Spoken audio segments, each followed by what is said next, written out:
Hello, welcome to the dungeon. I'm the Lich, from level 10, leader of the dungeon, the boss. You could also call me Dungeon Master, but that term actually applies to someone else. You see, there are humans out there that for some reason or another make it their job to make stories that you can play. And without the Dungeon Master, all you'd have is books or video games. You see, it's only with the Dungeon Master's help that you can make a story of your own. That's why I have to say, Viva la Dungeon Master! Hey everybody, I'm Kevin from Level 9 of the Dungeon. Let me make sure actually you can hear me. Can we hear? Yes, you can hear me, and now you can hear Keiko. Hi everybody! Like the Lich said, welcome to Viva la Dungeon Master. I'm Kevin from Level 9 of the Dungeon, and Viva la Dungeon Master is something I'd like to call an intimate night between Dungeon and Dungeon Master.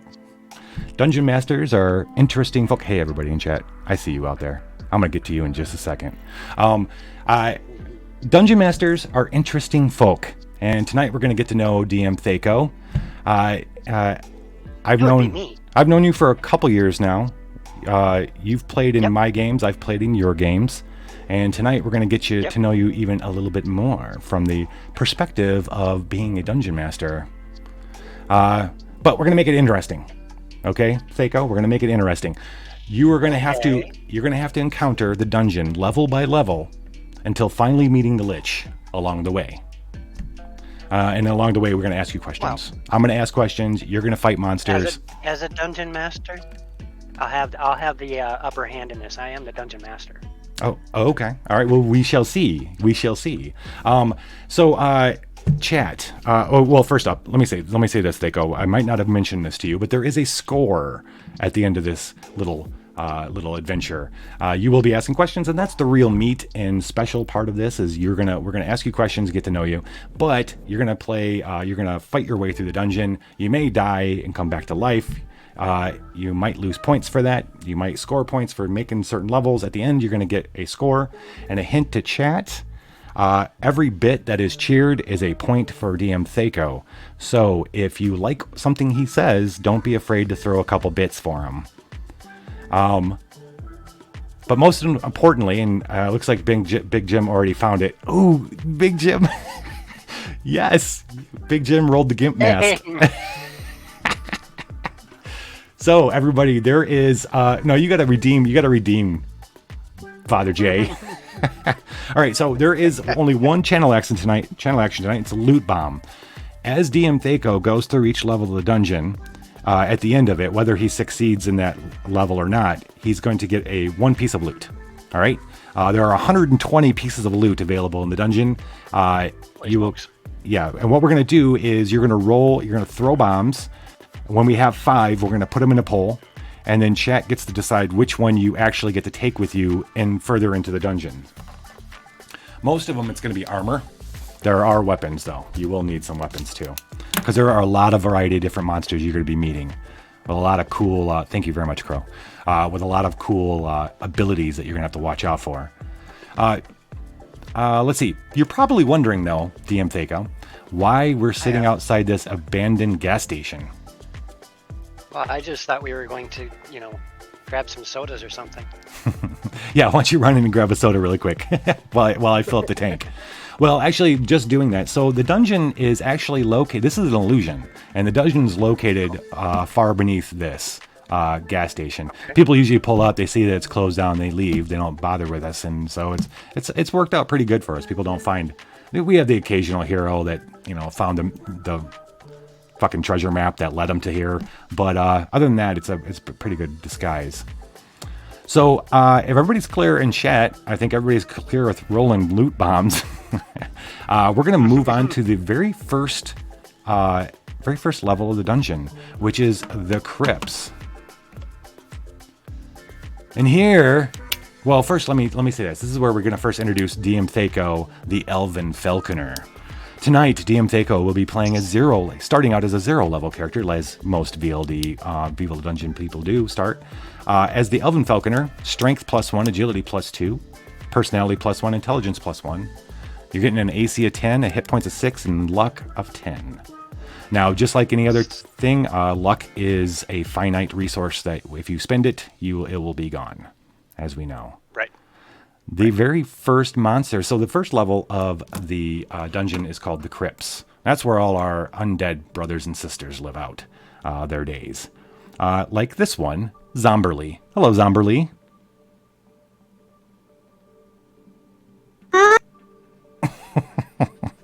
Thank you, Zomberly. But welcome. Zomberly is going to be the first monster representative that you're going to be fighting tonight, DM Thaco. But before we get to that, I got a question for you. Okay. Tell us about one of your very first... You've been... actually, let's back up. You've been DMing for quite a long time. Correct. Right? How long? I've been DMing. Give us a year. I've been DMing for Give us a year. That's going to hit a lot of people really hard. 1982. That's so Very old. first Does that game. even exist? Does a year like that exist? 1982. Not anymore. Okay. Not anymore. All right. So you've been Like, I was still beating off cavemen. phrasing. Sorry.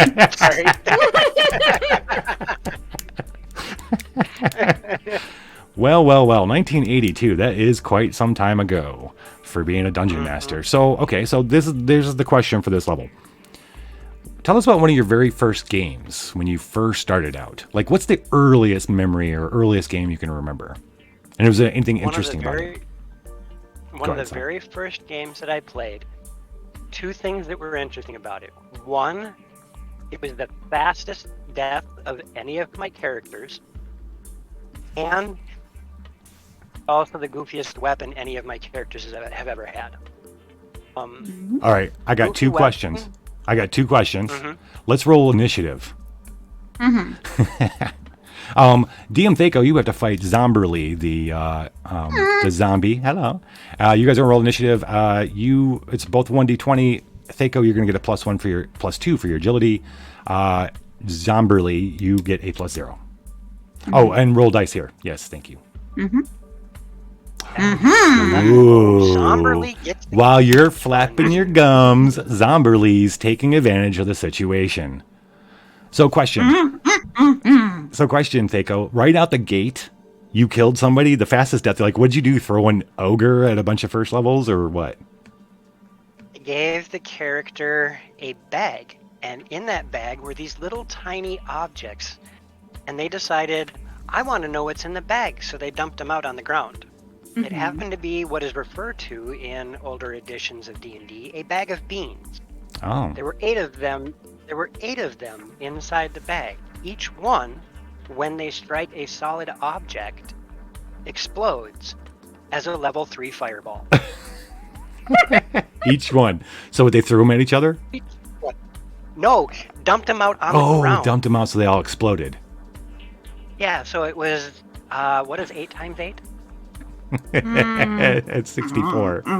64. Yeah, 64 d6 damage in one shot. Wow. So wait, was that a TPK or was that just the one player? It was more than a TPK. They actually wiped out half the town too. Oh my gosh. So did you It was a re-roll small- new it was a characters small who village. like Yeah. Yeah. Guess what? Zomberly is one of those players. Oh no. Yes, back from the dead. Yes, Zomberly is one of those players that you characters that you killed so long ago. Zomberly, you get first swing to take your revenge. Too bad I didn't give you any fireballs. I All right, know, so right? Zomberly, you can choose to do the zombie belch power you have, or you could swing with a +1 to hit.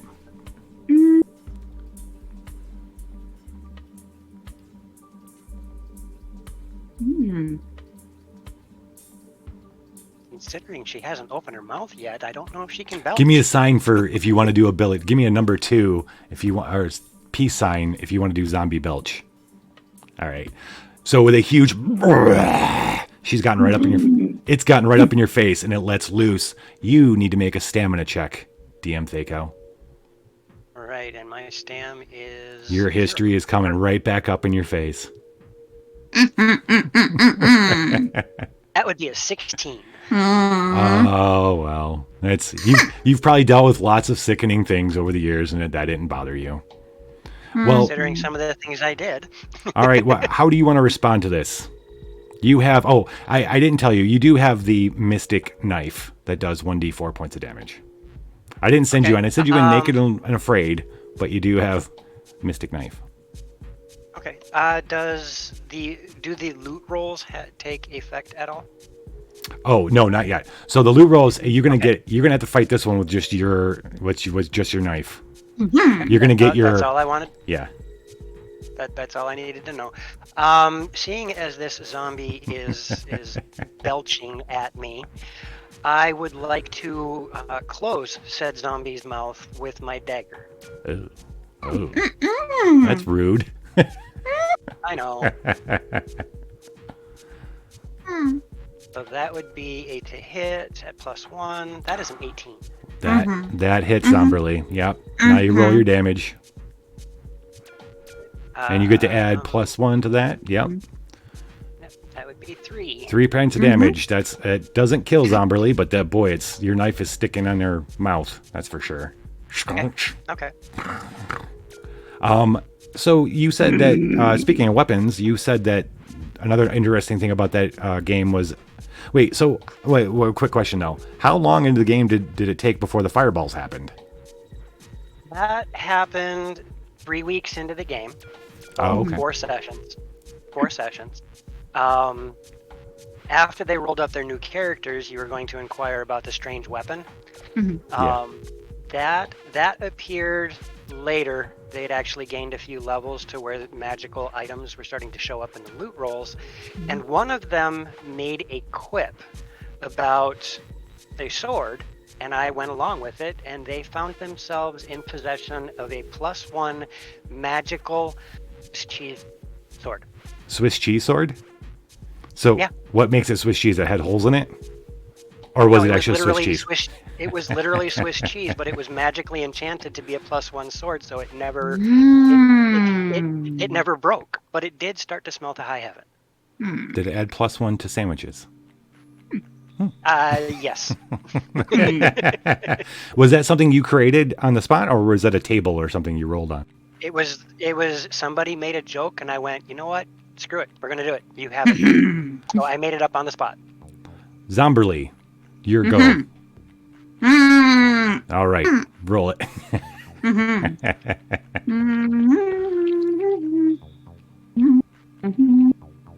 No, Father Jarity, it wasn't more aerodynamic. It actually whistled while it worked. 14. That's 1d5 points of damage. Uh-oh. I just got punched by a zombie. 4 points of damage. Holy smokes, I'm down to 2 HPs. Yeah. This is the first time we've played Viva la Dungeon Master, so yeah, we're having fun.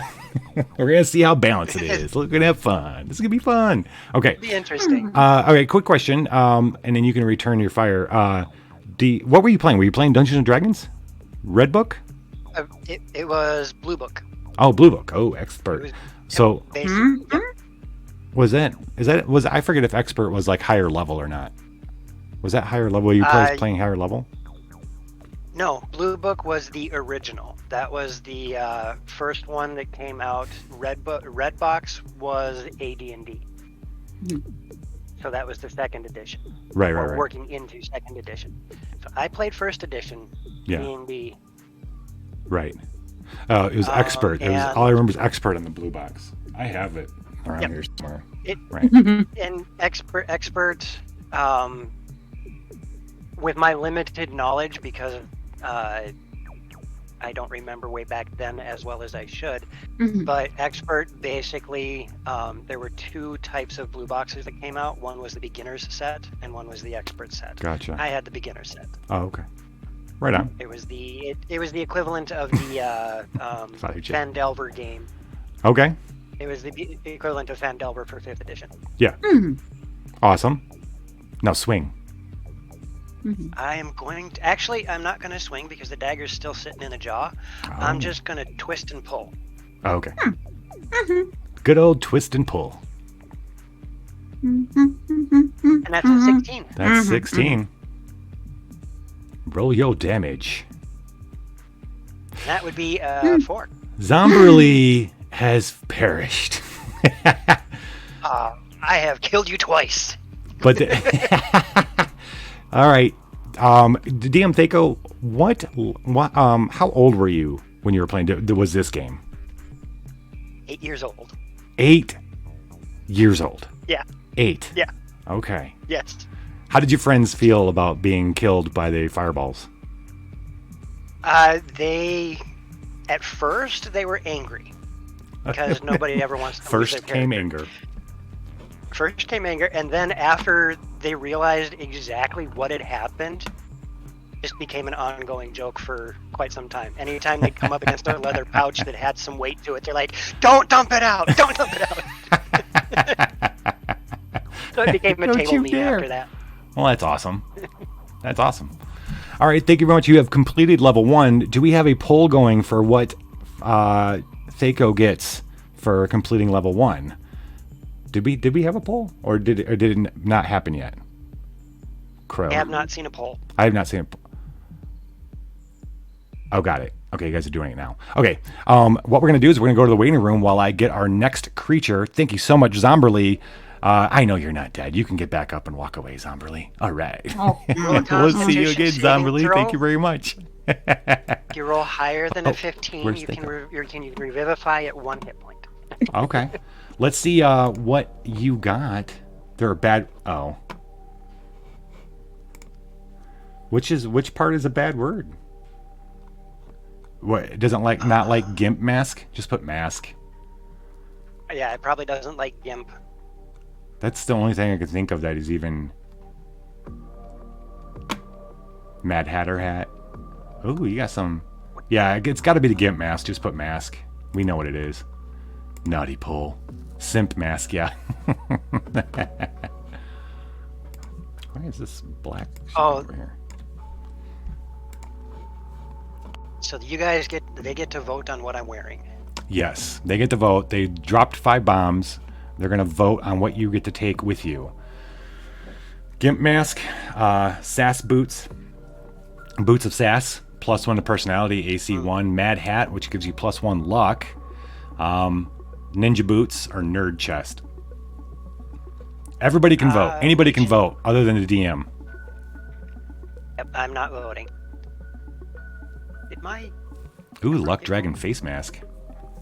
All right, while you guys do that, I'm going to get us ready for the next person. Excuse me, DM Thaco, I'll be right back. Okay. Take your time. Take Okay, your you guys, where's Plib? Where's Pib? Pib's up next. Wait, what is it? Is that dead? What the hell is that doing in here? Get it out of here. Holy shit, it's still alive. Oh god, oh, you fucking getting around there. What the fuck is that thing? What are you? All right, look, you underneath the desk. Get it? You get that? All right, you go find Plib. Jesus Christ, what the fuck is that thing? What is it?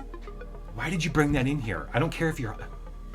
Don't bring your snacks in here, okay? This is no room for snacks. Jesus Christ. Goblin's gonna be the death of me. I don't care if the Lich likes you. Just shh. Catch your fucking snack. Let's get Plib. Is that Plib coming? Okay.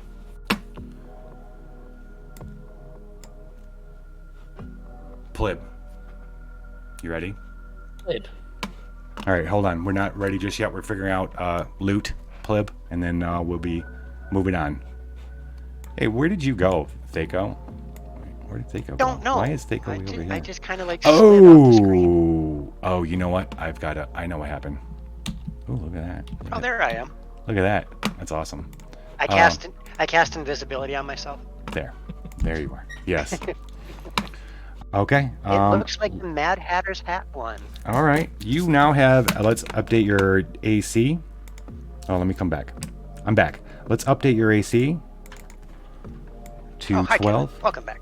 Hi. And then you Everything get okay? plus. I heard some shouting in the other room. Oh, everything's fine. Everything's fine. You know, just show things. Things go on. Awesome. Thank you very much, everybody in chat. We're going to move on to level 2 of the dungeon, which is known as the Warrens.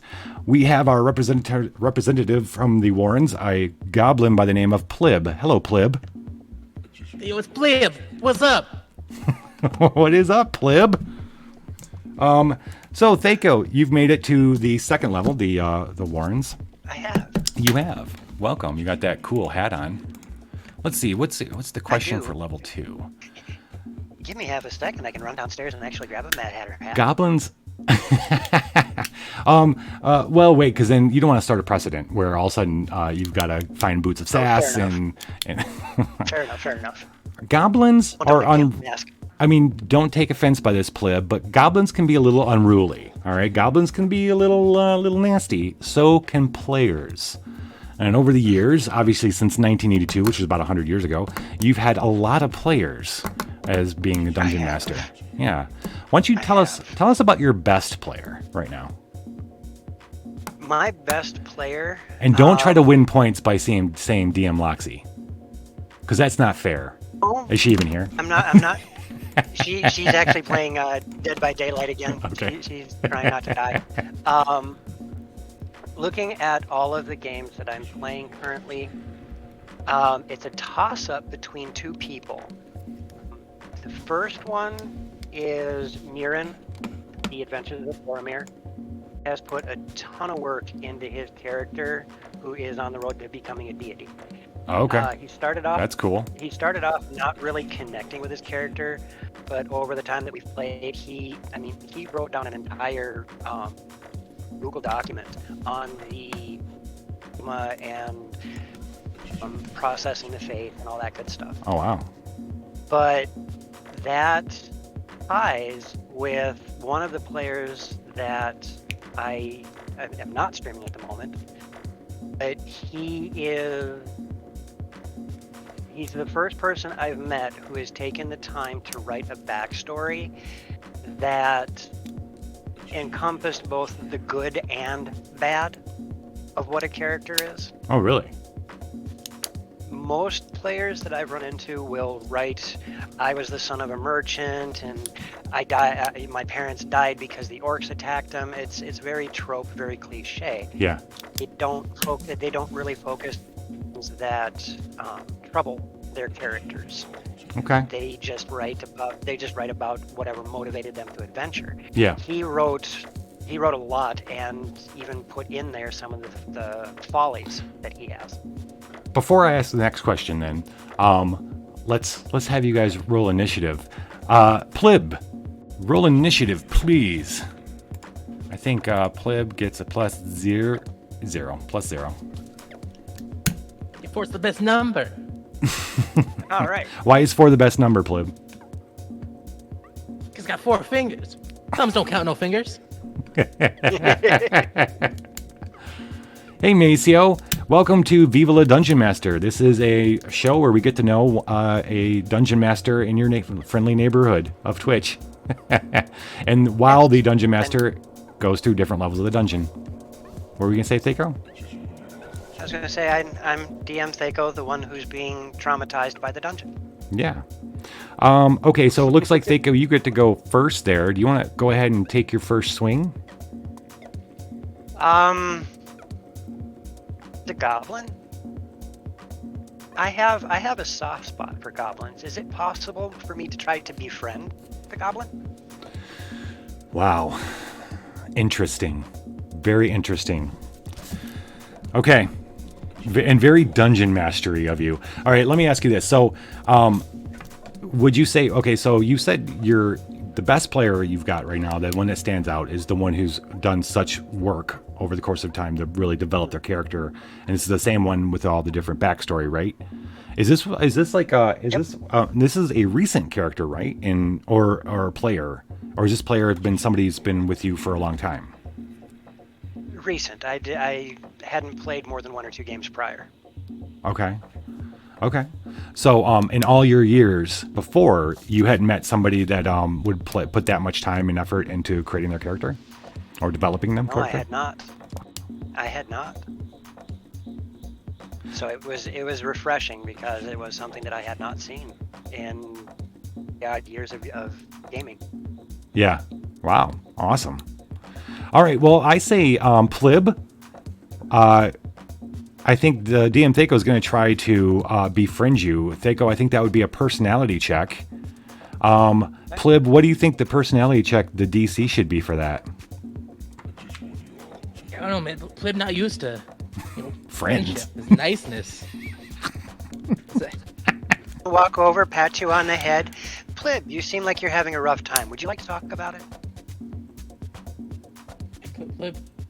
Plib gotta be manly. Gotta bottle things in. That's what society say. Does Goblin Society say that? I don't know if the dungeon promotes that kind of stuff. Well, we're used to these kind of people coming in here, stealing our treasure, killing everybody. So I can see the hesitation. Humans aren't really friends. But then again, the Lich is letting you come in here, so you must be cool. So I don't know. Why don't we say, hey, Don Dominican, waltzing into chat. Why don't we say it's a 13? DC 13. All right, let's see how well I do. Ooh. I did not do very well. Plib, how do you feel about him patting you on the head and asking you what's wrong? You know, reaching down, patting me on the head. I don't appreciate that very much. It's like you're trying to say this is my place in society, and I don't appreciate that. Uh-oh. Plib's gonna get strong. He's gonna rise up through the ranks. He's gonna go through the dungeon later. That's why I found these rusty knuckles. Carved them out myself. Thank you, Legion. Speaking of those knuckles, why don't you take a swing with them? Plib has one hand that says Gob and the other hand says Lin, and he's gonna swing with both of them. His special ability is Goblin, a 1-2 punch. You want to take it now? Yeah, I'm gonna take my 1-2 punch right for his shins. All right, but he's got to roll a 1d16 for both of them, and he gets +2 to hit. Ooh, that's not gonna happen. Ooh. So I'm imagining. Welcome to the I'm dungeon. hey. We've got fun and games. Welcome to the dungeon, buddy. I'm imagining you went from patting the head to holding the head, and he's swinging. Yep. Windmilling. Nope. Windmilling. So, who's your worst player? Okay. This one happened roughly 5 years ago, and I like to think of myself as very forgiving. I love to be the yes and DM. I love to let my players do things that they want to do. And this character took it a little bit different. And when I set up an event in the game where the city was being attacked by creatures coming from underground, I decided to take one of the innocent NPCs, drag them into an alleyway, mug them, and then cut off the guy's hand. Oh my god. But just make it. And that wasn't that was the beginning of it. It Must got send a worse message. from there. Oh my gosh. After that, They say goblins for monsters. No Right. kidding. After that, they wound up being captured by some drow and put into prison, where the rest of the party was. And this guy decides to turn Priestess of Bahamut, the biggest, baddest dragon out there, started insulting her. So he This gave is one you of an my players, easy and I way could see out. the player- He did too. It was great. I mean, and you could see on the player's face that he was insulting, that they were taking it personally. And I'm like, okay, this is going too far. Hey, Sparkly. So I still tried to stay in game with this, but Yeah. I basically had Bahamut blast him with some magical energy and said, you have to follow my path of being a lawful good protector of the people, Yeah. or I will smite you. And I mean, I've Did he- run into a lot of play. Straighten up? No. no. He wound up pushing his limits as far as he could, and was not welcome at the table after that. That's terrible. But it's That would be okay. my worst player. That leads me to a good question. But let's so Gob took a couple swings at you. Do you want to try another charming, or are you gonna put your knife in him?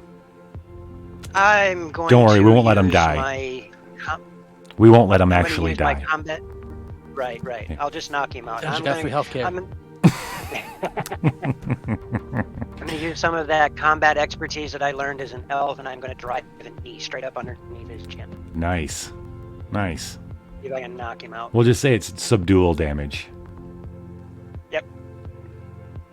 And that would be a critical miss. You know what? I didn't even. I didn't think I didn't even realize I need the book today, but I need the book. I need Where's to the roll book? on the fumble chart. Where's my book? There it is. Give me a 1d6, please. Oh, that's not the right book. 6. Okay. Yeah. Well, yeah, sounds right. Okay, book. Where'd you go? It was either 6 or it was either 6 or 10. I wasn't sure which one. Now I gotta pick the big book because I don't have my small book around. Chicken nuggies. They help everybody. Chicken nuggies. Who's got chicken nuggies? Father Jared, trying to offer him him. chicken nuggies. All right, what'd you roll? A 5? Oh boy, you I trip rolled and a 5. fall. You trip and fall. You got to spend the next round getting up. I'm sure the goblins think that's hilarious. That happened to me during a parade once. Um, Legitimately, it happened to me during a parade once. You fell down? I was doing a walk for my martial arts class and went to do a high kick break, caught my dobok underneath my heel, and just Oh, planted jeez. right on the street. Ow. The goblins laughed in, I bet. Yeah, they did. Gob, Plib, what do you want to do? Oh, well, he's down on my level now. Maybe one hand better than two hand. Oh, there you go. I return pat on head. Just a little more forceful. Veteran headache number 27. Oh, you know what I just realized I didn't do? Let me,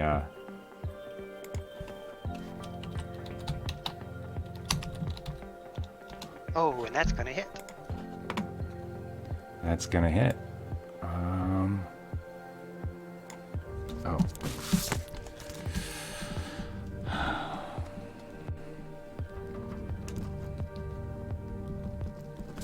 Oh, that is a quote. Oh. Clip just doesn't like me.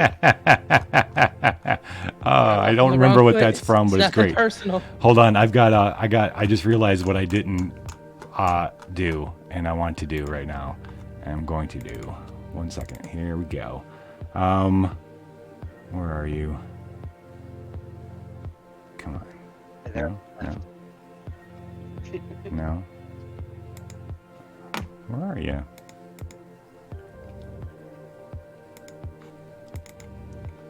Is that it? No. Where's my deaths? I want you to die. I should have the Viva La Dungeon signature death clip going That's on. neat, yeah. Because you have died. Oh. Yeah. It's gonna work, but I gotta apply a filter to it. It's Maceo. I'm just gonna slip one of those in chat real quick. All right, where's it? I have We'll get back to that. DM Thaco has fallen in level 2. Luckily for you, it is, hey, Aaron Melandri. Luckily for you, DM Thaco, it is merely a subdual damage. You will be able to get back up and collect some loot. But however, you will not get the score for being this level.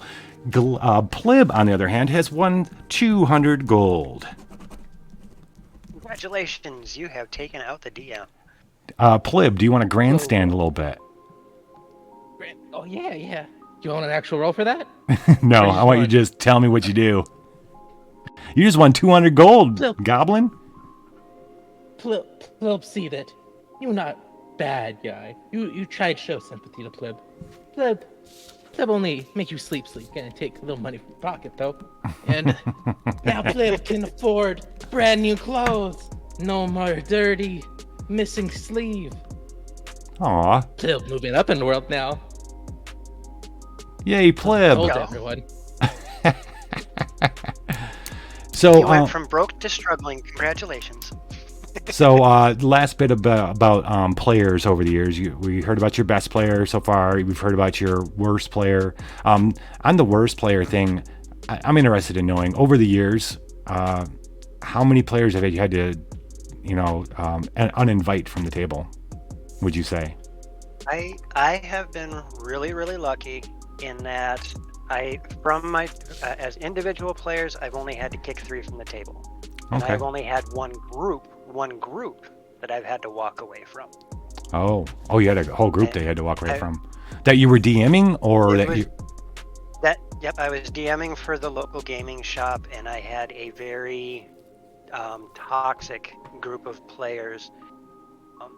I have this mind frame that if I'm going to play D&D with people, got to be enjoyable for everybody. And if me, as a DM, if I'm not having fun, Yeah.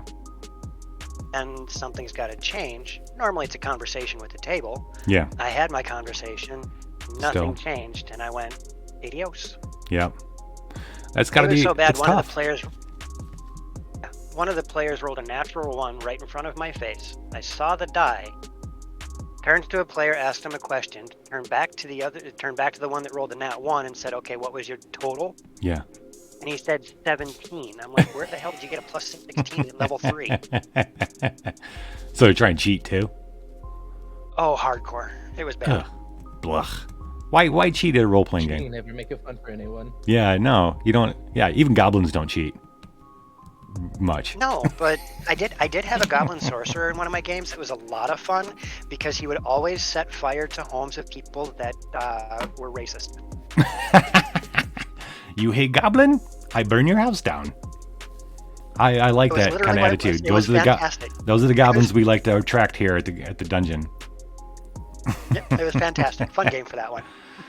All right, how we doing with do we have enough for a poll, or do we just go ahead and poll up what we've got? Is what I'm thinking. I think we've You got guys. 4. Yeah. All right, we're gonna go to the waiting room. Plib, thank you very much, sir. We will award your gold later. We're gonna go to the waiting room. Let's see. Let's get us a poll going. Rock, are you on that? If you can hear me, you might not be able to hear me. There, Jaredy, wrong channel. Should I do the? Did Plib stick around? Plib, should I do the? Can you go back and check with? I was led. What? Yep. Okay, thanks.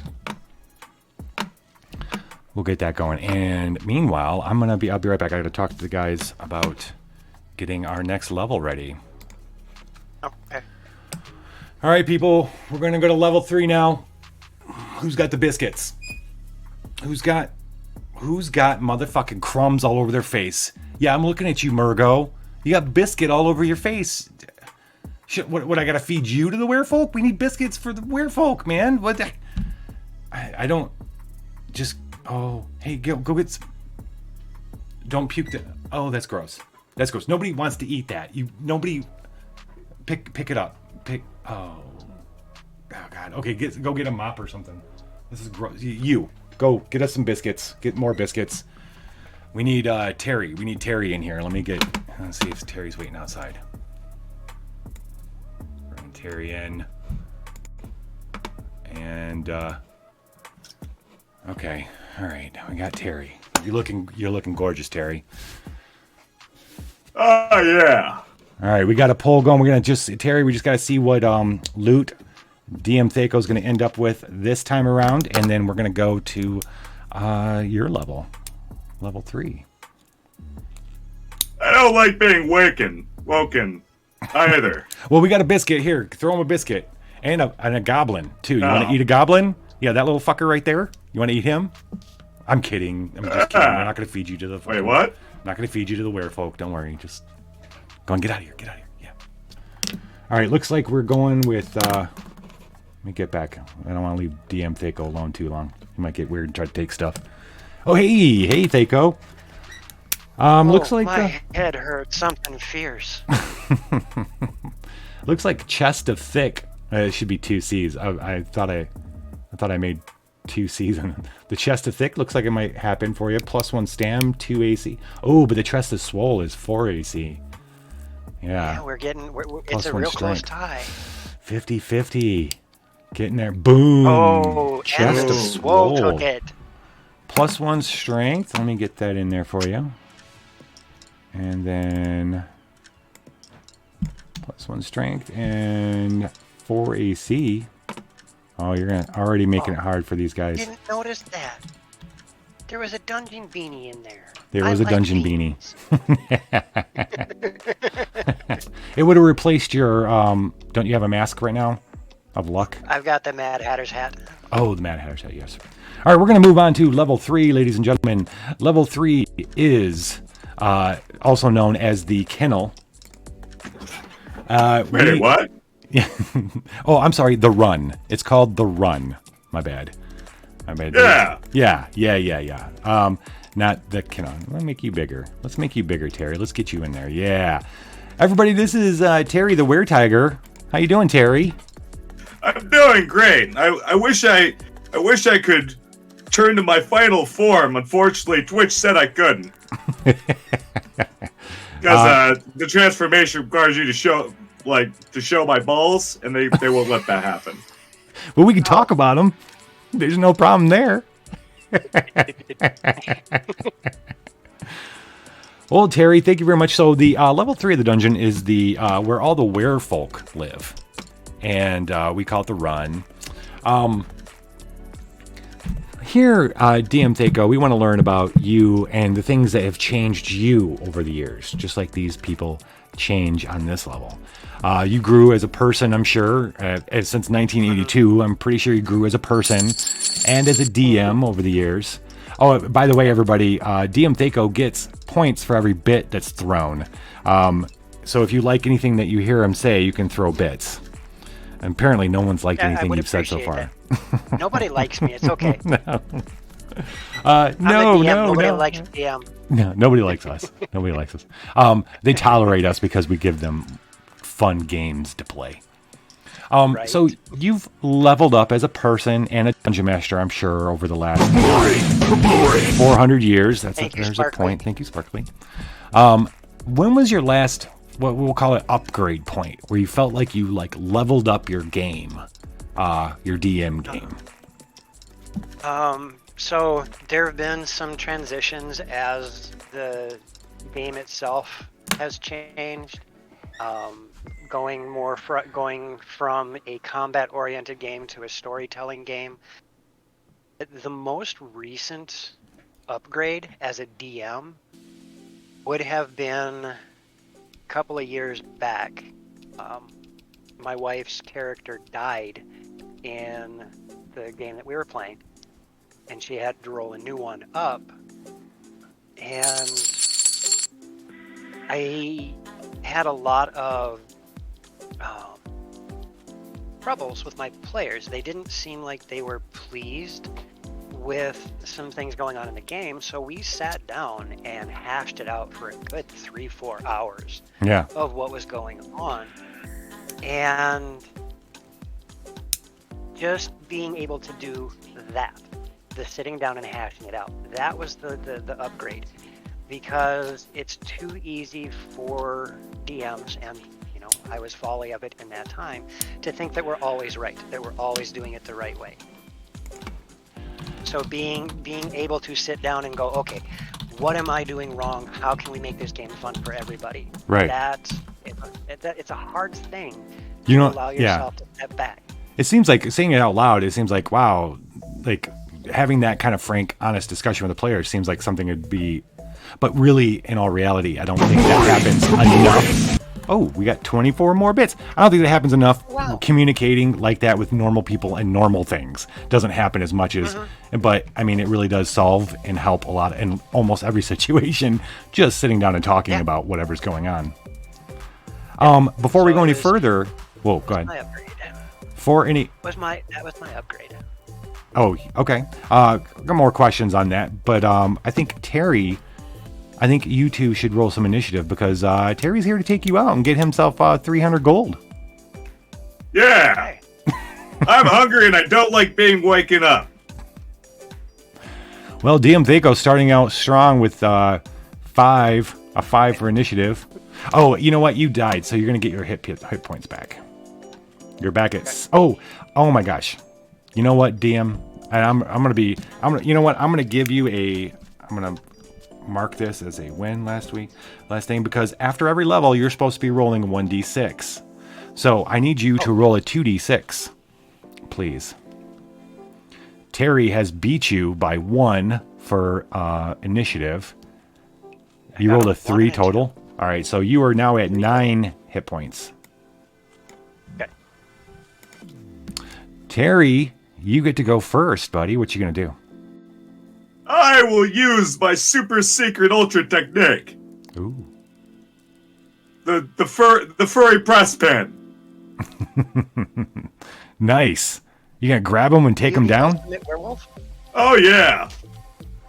We're tiger. Racist. Oh, sorry. He's gonna pounce on you and take you down. You need to make a strength check. I'm gonna scratch his belly. Oh, good luck with that one. See you, Don. Thanks for stopping by. That would be a 12. 12. Oh, you just barely make it. He's got you. You manage to squeeze out from underneath him. Ah, crap.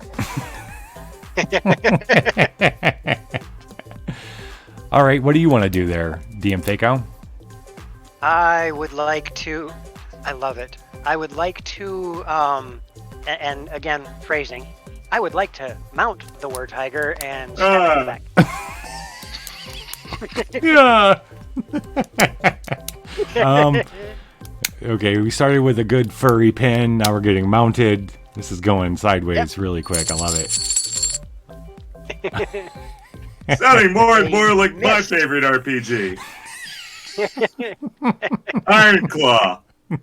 Hide Claw? That is a Iron Claw. Iron Claw. Nice. I missed. Oh. Okay. I just put up, dude. You missed. Okay. So sitting down, you last level up was sitting down and having a good heartfelt. Do you think that's something that you would have wished you would have learned earlier? Do you think there might have fixed some situations in the past, or? Yes. With that conversation, it pointed out a few things that I didn't realize I was lacking in. Okay. First and foremost, helped me coin one of my favorite phrases, which is, the DM, your players are stupid. Because they don't know anything you don't tell them. Yeah, right. Yeah. And I didn't realize how much information I was omitting, even though I was using flowery language to describe things. Right. Right. So that is something that I wish I'd have known a long time ago, because I think it would have made many of my previous games much more interesting. Absolutely. Terry, your response. This is all great, but I'm gonna bite you. You want to feed me dinner first? Maybe. Or have you for dinner? Maybe. Oh, Seven's not going to do it, Terry. He's got this fancy armor on now. Aww. I mean, I am an elf. I'm kind of lanky.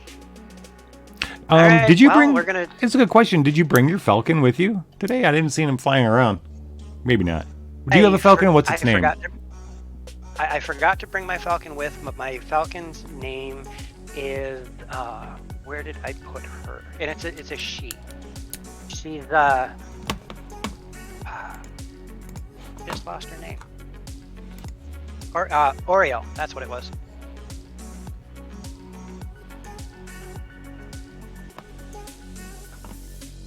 It's actually a callback to one of the games I played in recently. It was a crow, but we'll use Ariel as my falcon.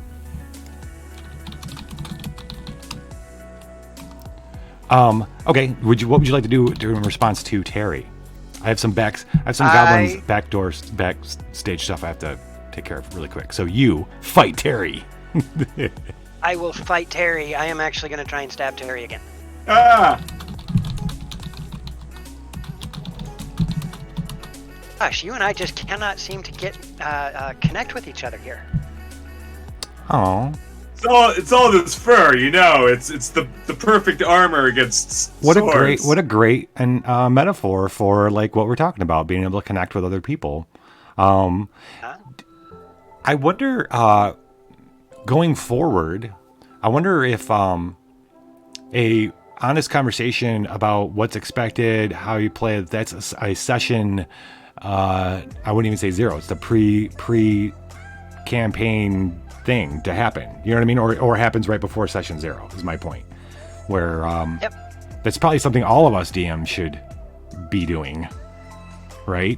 It is something that I just recently started doing because in 5th edition, it is very much written to allow the players and the DM to do whatever they want. And optional rules and suggestions in the books that you play around with. So sitting down and letting your players know, okay, flanking is this. If you roll a critical hit, we're doing it this way. If you're dying, you do it this way. We're tracking ammunition or we're not. We're using encumbrance or we're not. Yeah. So that everybody's is on the same page and understands the expectations of the DM. However, you also need to open the table up on the opposite side and go, okay, you, as players, what do you want from the game? Right. Absolutely. Because they're here to enjoy themselves and have a good time. You don't play a game. That's the only reason to play a game is to enjoy yourself. Maybe create a story, have something. Of course, there's players who are going to expect more crunchy combat. They're going to be more of the playing a game where they're min-maxing stuff. And there's going to be people who are in it for the story and that kind of stuff. And it's tough to be able to balance that kind of stuff. Oh, it's so very true. Terry, have you swung? Stop playing with your food, Terry. Hey, don't tell me what to do. Don't tell me what to do. Hey, kick his ass. Terry has connected. What do you want? So what kind of monster name is Kevin?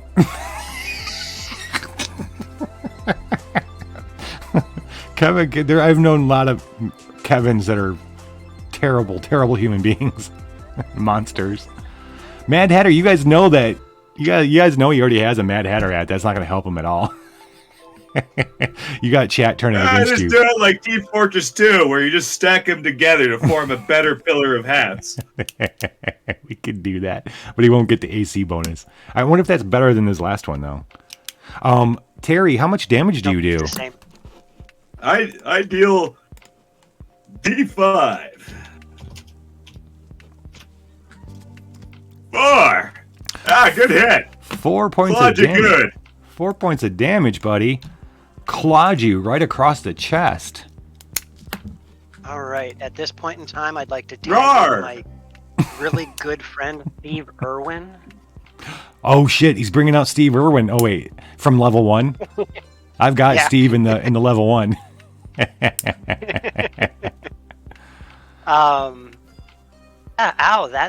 I'm not a happy camper after that one. So I am going to have to retaliate in kind with my single claw instead of being, like a word tiger thing. Yeah.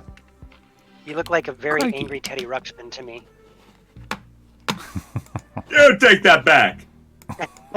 Oh, dirty 20. Dirty 20. Nice. Ah! You got a little too close there, buddy. And max damage, 5. Max no! 5 points of damage. Oh, well, you've hurt Terry. You have not killed Terry. Or put Terry Thank you, Femboy down. Reed. This is an actual cosplay piece from the Pendragon line. You can find it on their website. Ooh, fancy.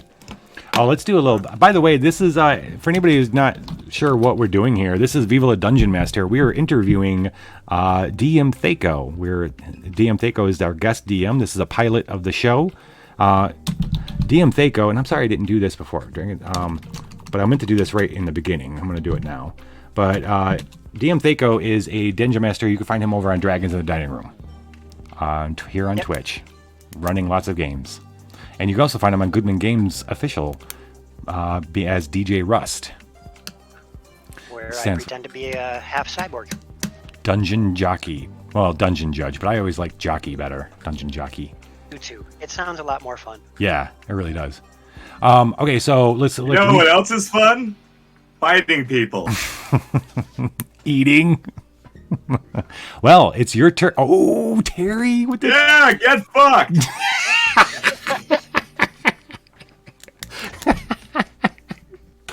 Terry's coming in hot. Those claws are... Let's roll that damage, Terry. Oh, shoot. Whoa. Oh, my... Execution. Let's see if I got the... Wait, where's the... Oh, man. Oh, because I don't have it in this scene. You have died again, Seiko. Can I use one luck to make it so it's only 4 damage? No, you can't lose luck that way. You know that. You know that. I'm going to reverse luck in a Uno card to cancel out your luck. Dang it. Well, Terry, you have won yourself 300 gold there, bud. Excellent. DM Thaco, what other RPGs do you run? Have you ever run any other RPGs, or is it only Dungeons and Dragons? I get to ask questions because I killed them. That's right. Go for it. D&D is my go-to because I know that system inside out and backwards. However, I am quickly falling in love with DCC, as you can find on the Goodman Games channel and the Lichting Hour and such. I have also played White Wolf Games, Werewolf, and Vampire the Masquerade, as well as Rifts. Old World or New World? Old World. Ah. I've also played Rifts and GURPS. Nice. Well, it looks like I think we already got the piece of... You got yourself a... Thank you very much, Legion 5120. Hopefully that brings some of these people to come check out Viva la Dungeon Master. Hey, Multiverse is hiding out there somewhere. Or just got a sub. Never mind. Just got a sub. It looks like you won a... What did they win, gentlemen? Another Mad Hatter cap? I think it's the exact same one you have. I think. Let's see. So I'm going to wear them on each side of my head like super oversized Was the cover. first one? How much AC was the first one? It was the exact same thing. Oh, so you got... Okay, +1 luck, AC 2. Okay. So you're not going to get any extra luck or anything, but you can wear them. The audience... Yeah, they're going to be 2 ginormous bun covers. He's going to Princess Leia it. All right, we're going to go to the waiting room. Terry, thank you so much for coming in here to be you, Terry. Yeah. Love your werefolk. All right, we're going to go to the waiting room. If you don't mind, Thaco, I'll be right back. I'm going to see if our next guest is ready. All right, everybody, we're ready for level 4. Is she ready? Has she been fed? Yeah, fed. Don't fuck with me right now, Kralik, okay? Don't fuck. She's been fed, right? Because I'm not going to end up being fucking spider food. Do you hear me? Okay? Has she been fed? I gave you all the goats and Jeff. Did you feed her Jeff? Okay. Okay, good. I'm counting on you, Kralik. Okay. Let's go get Itsy Bitsy.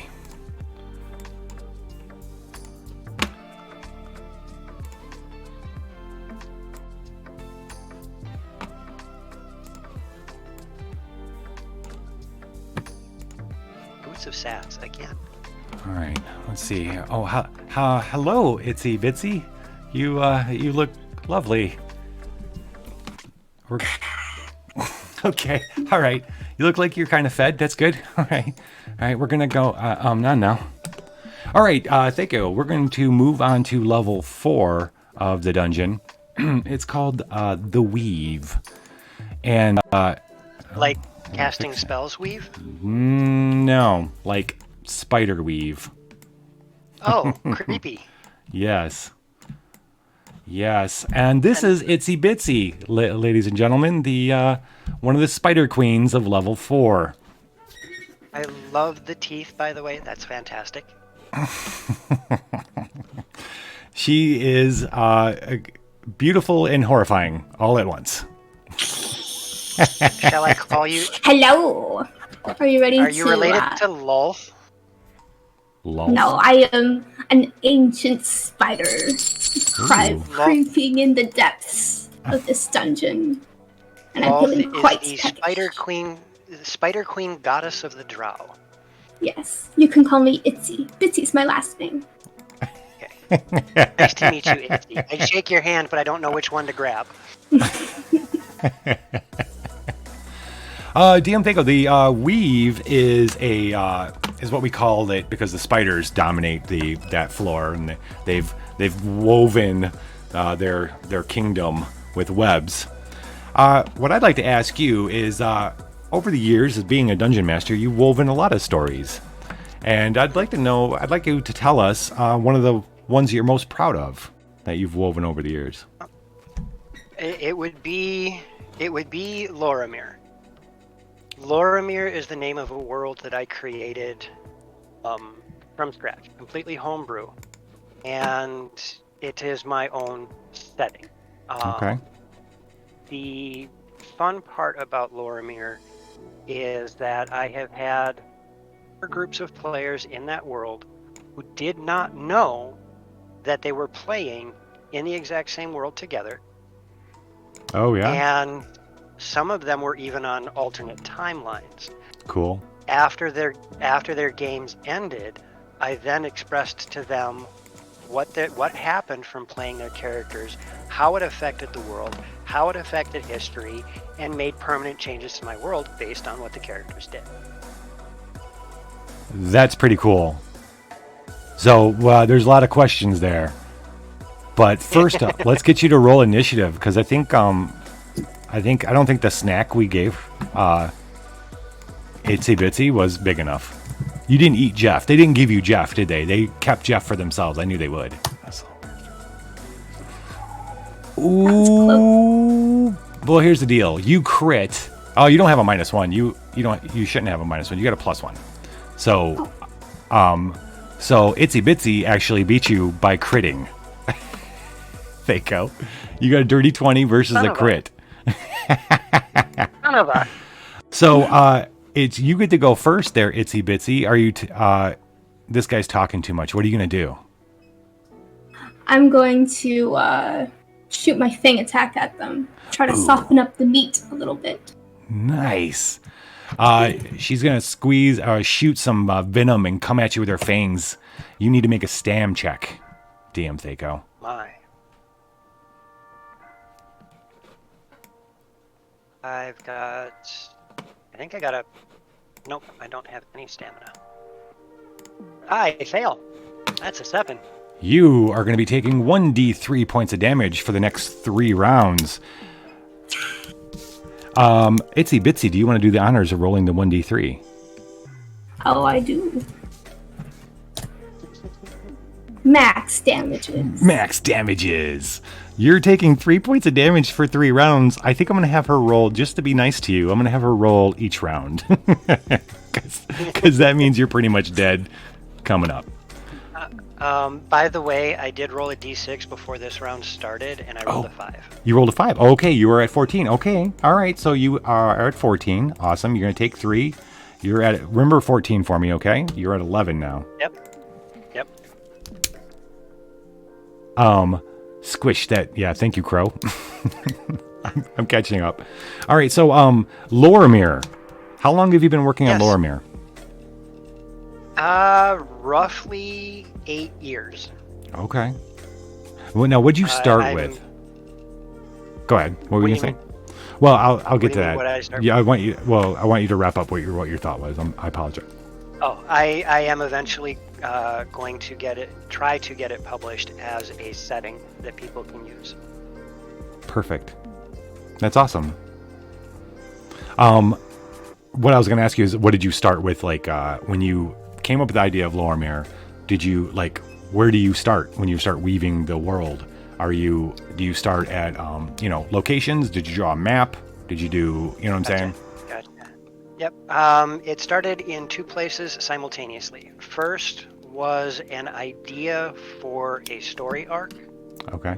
and the second was mapping. I had started fooling around with new software and started making the first continent, Algus, which resides in Lorimir. The story, I have to be brief on it because if any of my players are here, I don't want them to get spoilers. So is there a big story going on in the world right now? There are currently 5 major events going on simultaneously. 8 major events. Is that 5 major events? Where did I get 8 from? Okay, so I'm thinking spiders. So is that do you have 5 different groups experiencing those events, or is there a couple different groups experiencing? Okay. Currently, there's only one group who's playing in Lorimir, and that's the Saturday game. Okay. But the 5 major events started before the players even rolled up characters. Gotcha. Can I ask a question? Absolutely. When you're making a world, how do you make a world that's touchable? You know, like when you put your hand on it, you see like how the players affect that world. And when you're doing like a big world building, like how do you make sure that sandbox feels free but has the structure that you need to create that world? Like, what are some things? It's a very, very awesome question, and I see it as having 3 pieces. The first piece is create an outline of what the world is. For example, I knew that the city of Whitebridge was the capital city. I knew that the city of Telmond is where the characters were going to start. And I created a sheet of paper with just city names on it. They weren't even on the map, they were just city names, and wrote down rumors of what those cities might have that are special about them. Religion, politics, crafts, and goods. So when the players decided to go somewhere in the world, it didn't matter which direction they went, they could run into one of these cities based on what they wanted to accomplish. It's where the players started to create the world themselves by going wherever they wanted. So the first piece is you create an outline of the world, but not define it specifically. The second is allow your players to tell you what they want in the world. One of the places that exists in the world I didn't come up with, one of my players' backgrounds was like, hey, I want this to be my background, and I went, I have to create something in the world for that. Cool. Right. And then the third piece is the language that you use when telling about your world. If you look at somebody and go, okay, you see a brick building and you see a blacksmith and you see the mayor's hall, okay, that is very, very generic. The world doesn't come alive. Whereas you look at them and go, over on your right, you see this slightly dilapidated building with a large burly man pounding on an anvil. His kids, covered in mud, are trying to carry buckets of water over to the forge. They start to get a feel for what the nature of that town is. Mm-hmm. Right. That's awesome. That's cool. Are you going to swing on the spider? Yeah. I'm gonna see That if gave there's me a lots place of to questions, hide. too. You're going to hide from the spider? Good luck. Would that be intelligence? Level 4. Or agility? Oh, if you want to hide, intelligence or personality, whichever is better for you. So, They're both plus plus one. So basically, I want to try and find some sort of rock outcropping so that she has to get closer, because spitting venom at me sucks. Yeah. That is a 15. You have successfully hidden. We're going to have to I've have... got all these eyes, and I can't even see you. Where'd you go? I'm going to increase your armor class by 2. for temporarily. There's a snake in my boot. Okay. Itsy Bitsy. It's your turn. Roll a 1d3 first, and that's how much damage your venom does to Thaco as he's hiding. Max damages again. Max damage. I am not inviting you to my table. You roll nat 20s all day. What would you like to do in response to that? He's hiding in my own lair. I'm gonna try to root him out. Do it. Go ahead, just roll it to hit. He just got +2 to his armor class. Okay. So, do you have a long-term plan, Thaco, for Loramir? Like after these 5, is there one? I don't want to go too far into spoilers for that and stuff. So obviously, this is all building to something. I can actually answer that question. Okay. I can answer that question for you without going too deep into it. The current characters that are playing on Saturday, they're going to wrap up probably 2, maybe 3 of the major events going on in the world. One of which of those events is going to alter the world in a very drastic way. Because depending on what the players choose to do, it could have one of 2 possible results. I'm also taking those characters and putting them in major positions. One of them is going to be a god. One of them is going to be the guardian of magic. One of them is going to end up being the ruler of a continent if they decide to go that direction. And most of them know this by now because their personal story arcs have led them to see these end results. Yeah. But the world, the major overarching stories, they're going to alter the entire shape of the world based on the decision the characters make. And that is where the I'm fun going to is. write. That's where the footprint that the players get to leave is. Exactly. Cool. Right, and that spot where this game ends with my players, where I'm going to start writing the setting, is going to be published. Right. Okay. All right. Right on. Have you ever thought about giving that the setting to another channel or another DM to run games within before you actually Once I have something written that is actually stable, I want to have other people take a look at it and see what they think. That'd be because cool. Playtesting is always a good thing. Oh yeah, for sure. So Itsy Bitsy missed you. Yes. Your hiding spot. She's like, and you're like, ah. What are you gonna do? If I look around, is there a door or anything? Sure. What do you want to do with the door? What I'm looking at is I'm looking to escape because, to be perfectly honest, spiders scare the hell out of me. You're trying to flee. Yes. Itsy is very fast. She's a very fast spider, so you're gonna have to. I'd say that's a 14, an agility check, 14, in order to escape Itsy Bitsy. But I'm gonna have to count that as a failed room, though. Don't mind. Okay. If you make it. Plus 14. No, sorry. I Plus 14. Well, you rolled it. You're gonna Which either could make re-roll it a or 14. yeah. 12 plus 2 is 14. So you can keep that roll if you want. It's not a plus 14. Yeah, I will. I'm going to take that and I am going to run. Now, mind you, I'm saying this in character, not as a real person. I think spiders are absolutely fascinating as a real person. But as a character, as DM Thaco, the Elven Falconeer, spiders scare the hell out of me. Yeah. Do you find yourself wanting to put everything in Loramir then now? I mean, it feels like that would be like a natural kind of thing where you're like, all your stories are now Loramir, right? I do.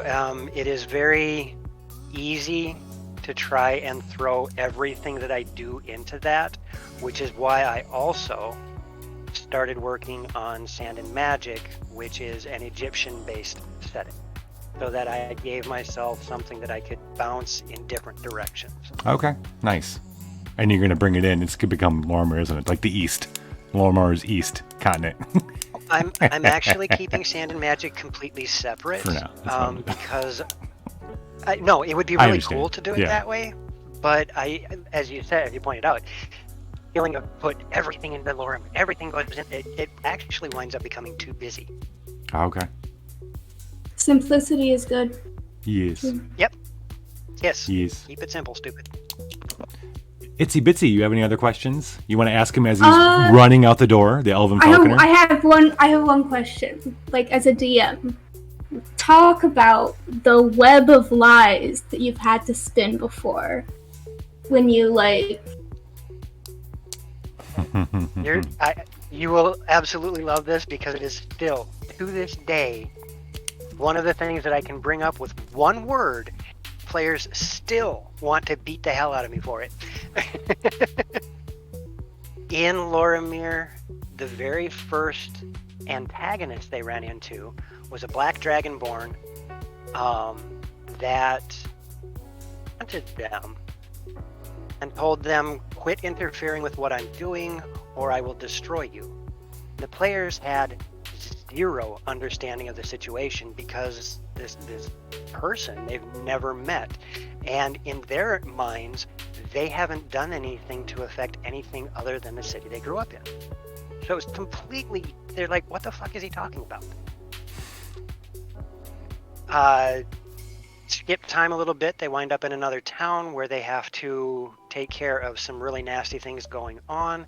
Find out that one of the bad guys in this town is affiliated to the guy that threatened them in the very beginning.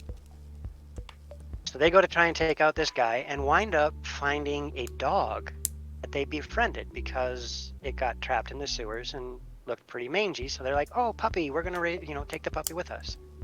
They traveled around for a good 6 months with this dog that would, be with the party, take off for a little bit, come back, take off for a little bit, and became part of their group. Fast forward a little bit more, and they Like, wind when up you fast in- forward, are you talking about how many sessions? Like lots of sessions fast forward? They're with this dog a long time? This entire story covers about a year. Wow. Okay. Do I know where this is going? I Okay, keep kept going. this Jeff. ruse going on for a year. Doug helps them find a few things in another town, and then they wind up in Haven, which is one of the dwarven cities, to find out that things are going weird. Step outside of the city because that's where all of this is starting to. They're finding out that that's where all of this is happening, and they see a little boy that they saved 6 months earlier from another town, looking at them going, "You need to give up the artifact that you found." Only to watch as an earth elemental pops up, grabs the kid, and tries to kidnap the kid. So they go and they try. They get the kid away from the earth elemental, beat down on the earth elemental, and one of the characters had a telepathic ability to empathically touch creatures. So they reached out and touched the mind of the earth elemental, only to find out that the mind of the earth elemental was the same mind as the dog. And they're like, "What the hell? What do you mean that they have the same mind?" And the earth elemental changed form and was the black dragonborn that accosted them way back. He was the dog, when. right? Yeah. Yeah. Weaver of lies. So Weaver of deception. For a year they had this dog as a party member, only to find out it was the bad guy the entire time. Keeping his enemies closer. That's yeah. cool. Bad guys like tummy rubs too. I watched the entire table almost come across to throttle me when that revelation came about. It was gorgeous. Awesome. That's They awesome. even took the time to name him. They named him North. And if ever I look at them and go, "What about North?" I just get the look. This is awesome. Thank you so much, Itsy Bitsy. I'm sorry you didn't get your to feed, but you are getting yourself 400 gold. that maybe somebody you know could spend on Viva Dungeon hardcore equipment. Yeah, maybe. Maybe. DM Thako, you've rolled a... Well, here's the deal. You're going to get 9, but I'm not going to reset your hit points because you fled. All right. So your max is now 15? Max is 15. Yep. Okay. All right. All right, Good take luck, it. It's, Mincemeat. yep, we're gonna Thank go you. to the waiting room. Thank you very much, Itsy Bitsy. Did we get a piece of equipment for DM Thako yet? The boots. I don't think we did the poll yet, did we? No, I don't see a poll. See you, Suni. Sunny. What no poll yet? Maybe you don't get something because you ran. Oh, Nobody this likes was Crow's got a result for us. Thank you.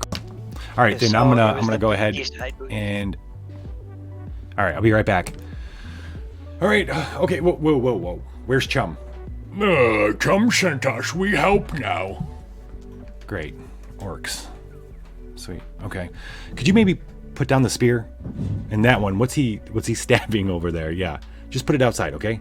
That'll okay, right there's fine. Okay. Look, did you go get Flurg? Flurg, the troll. Where's Flurg? Flurg come, Buttface fall in his trap, probably eating him. Alright, I'm sorry to hear that about Buttface. Buttface was good orc. Sure he was. I'm sure he was. Here, look, let me see. It sounds like Flurg's coming up the let me get him here. Flurgity Flurg.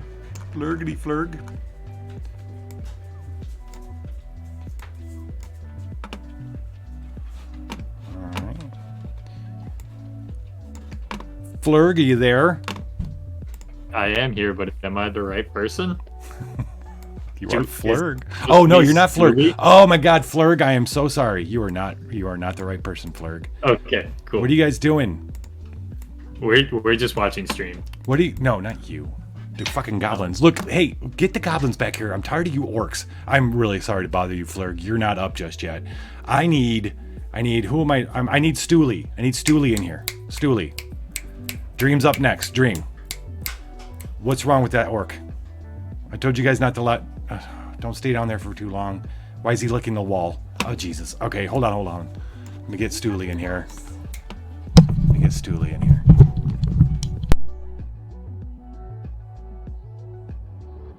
All right, Stooley. There we go.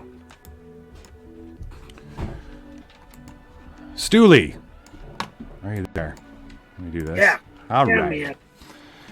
Sorry, Stooley. I got a little ahead of ourselves. We're heading to level 4, which is the dream. What do we got here for... Oh, sorry, they can't hear me. What are we doing here?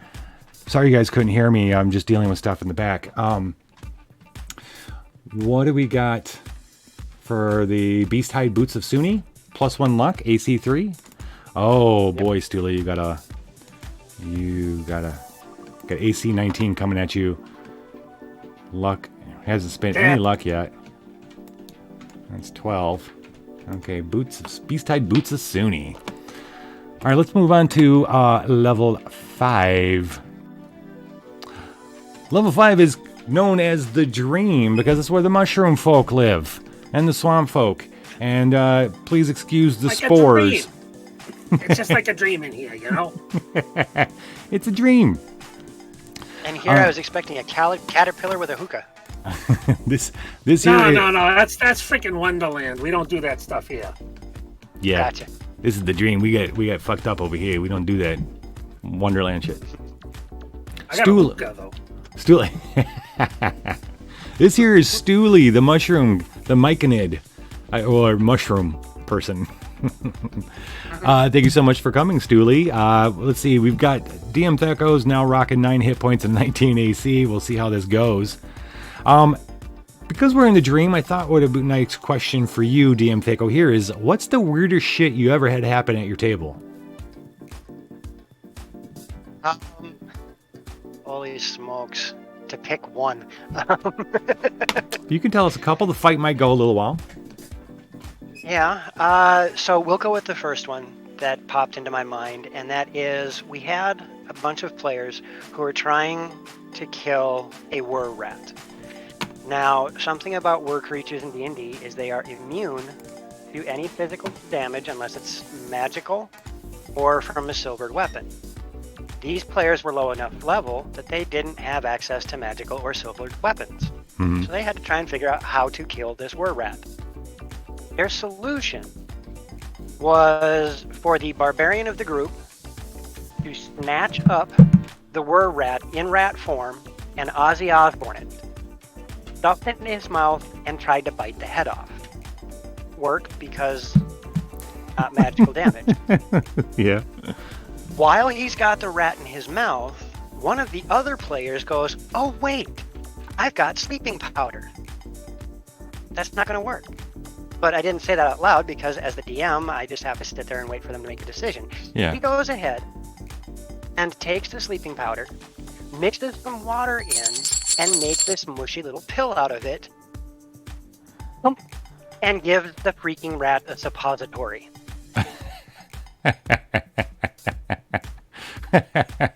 A sleep potion suppository? Is that what it is? Yeah. How did they Yeah, give sleep them the potion suppository? How they administered that? With her finger, right in the rat's butt. Well, I understand the process. Like that just didn't. Okay, Oh, that's yeah. well. Hold on to That was that. the first one that jumped into my head. We'll go for the second one after you guys roll initiative. Okay. Let's see. Stooley gets a +1 to initiative. Yeah, I do. Nice. Look out, Thaco. Well, hey, I'm a mushroom. What do you want? I'm not that fast. Oh, it's Thaco that rolled 18. I'm sorry. I thought you rolled the Stooley. Stooley rolled 18, but it's not. All right, Thaco, you get Nope. first swing on this. I'm going to go Tell you right what, Thaco's for the stain. struggling to fight the monsters of the dungeon.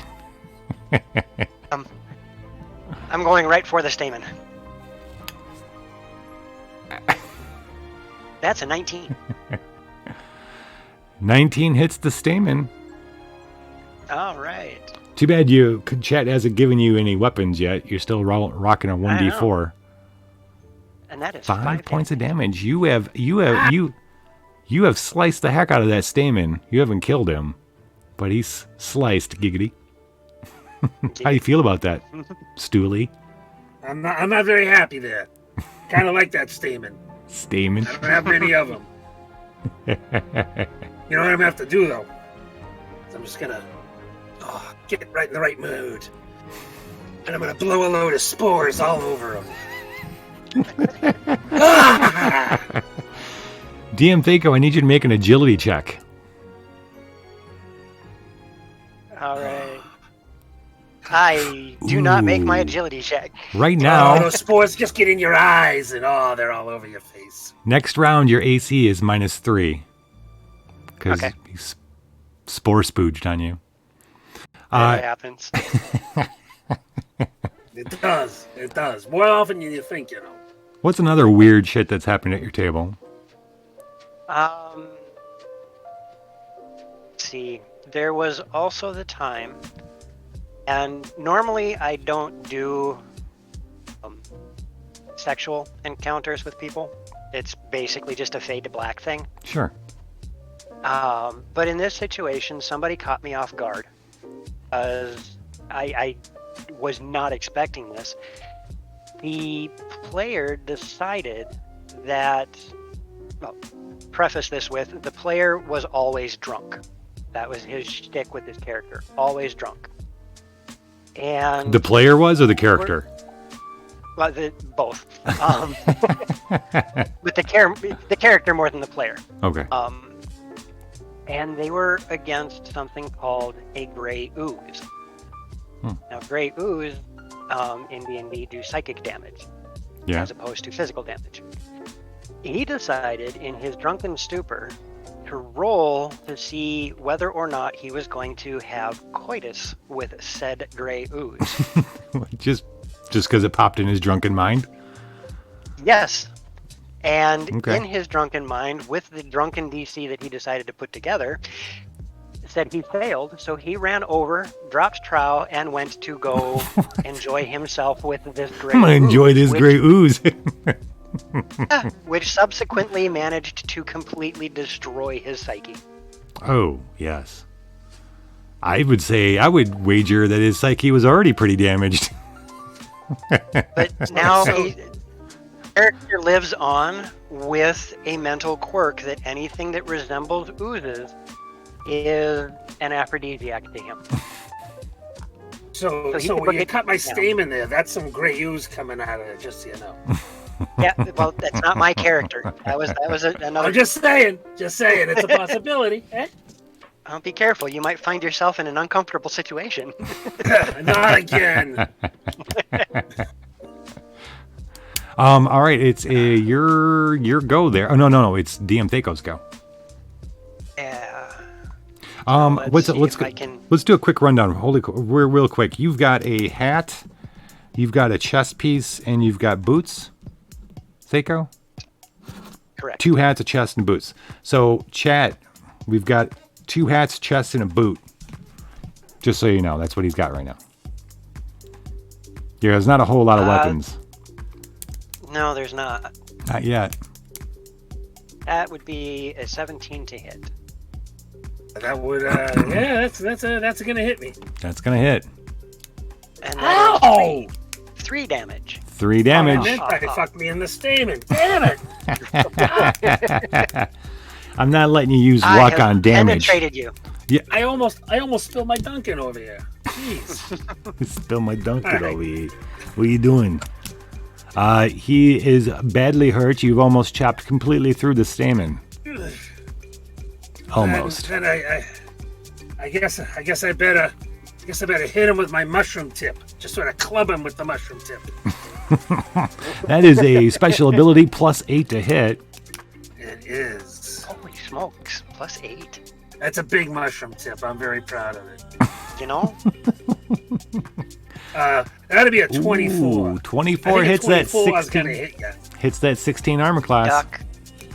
I You- duck and take it square between the eyes. 1d4 plus 1 damage. That's Ooh, max that's damage. max damage. What is it with Oh. you? All right. Please you may enjoy not my have. mushroom tip goodness. I have no choice but to take it full in the face. Oh yeah, you do. Yeah. Living the dream over here. We're living the dream. You need a cigarette. You need a cigarette between rounds here. Is that what I'm hearing? You know.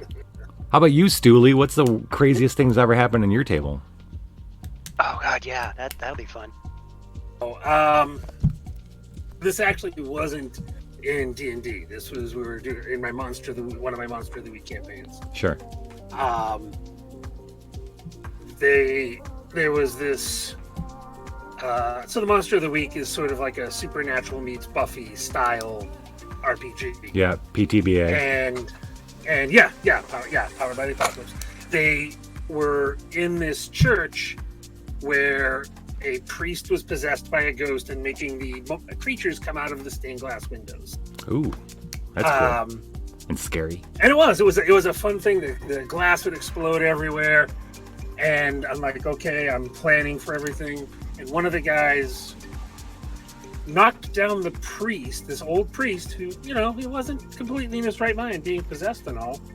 Grabbed a piece of the stained glass, stuck him to the floor, and then stabbed him in the chest with a silver sword. And I had this whole thing planned where they were going to interrogate and save him, and they're like, nope, screw this. Okay. And they're killing a priest in the church as the police are coming in to respond to explosions of glass. And I'm like, all right, this is what's happening now. They killed a priest. We're going to jail.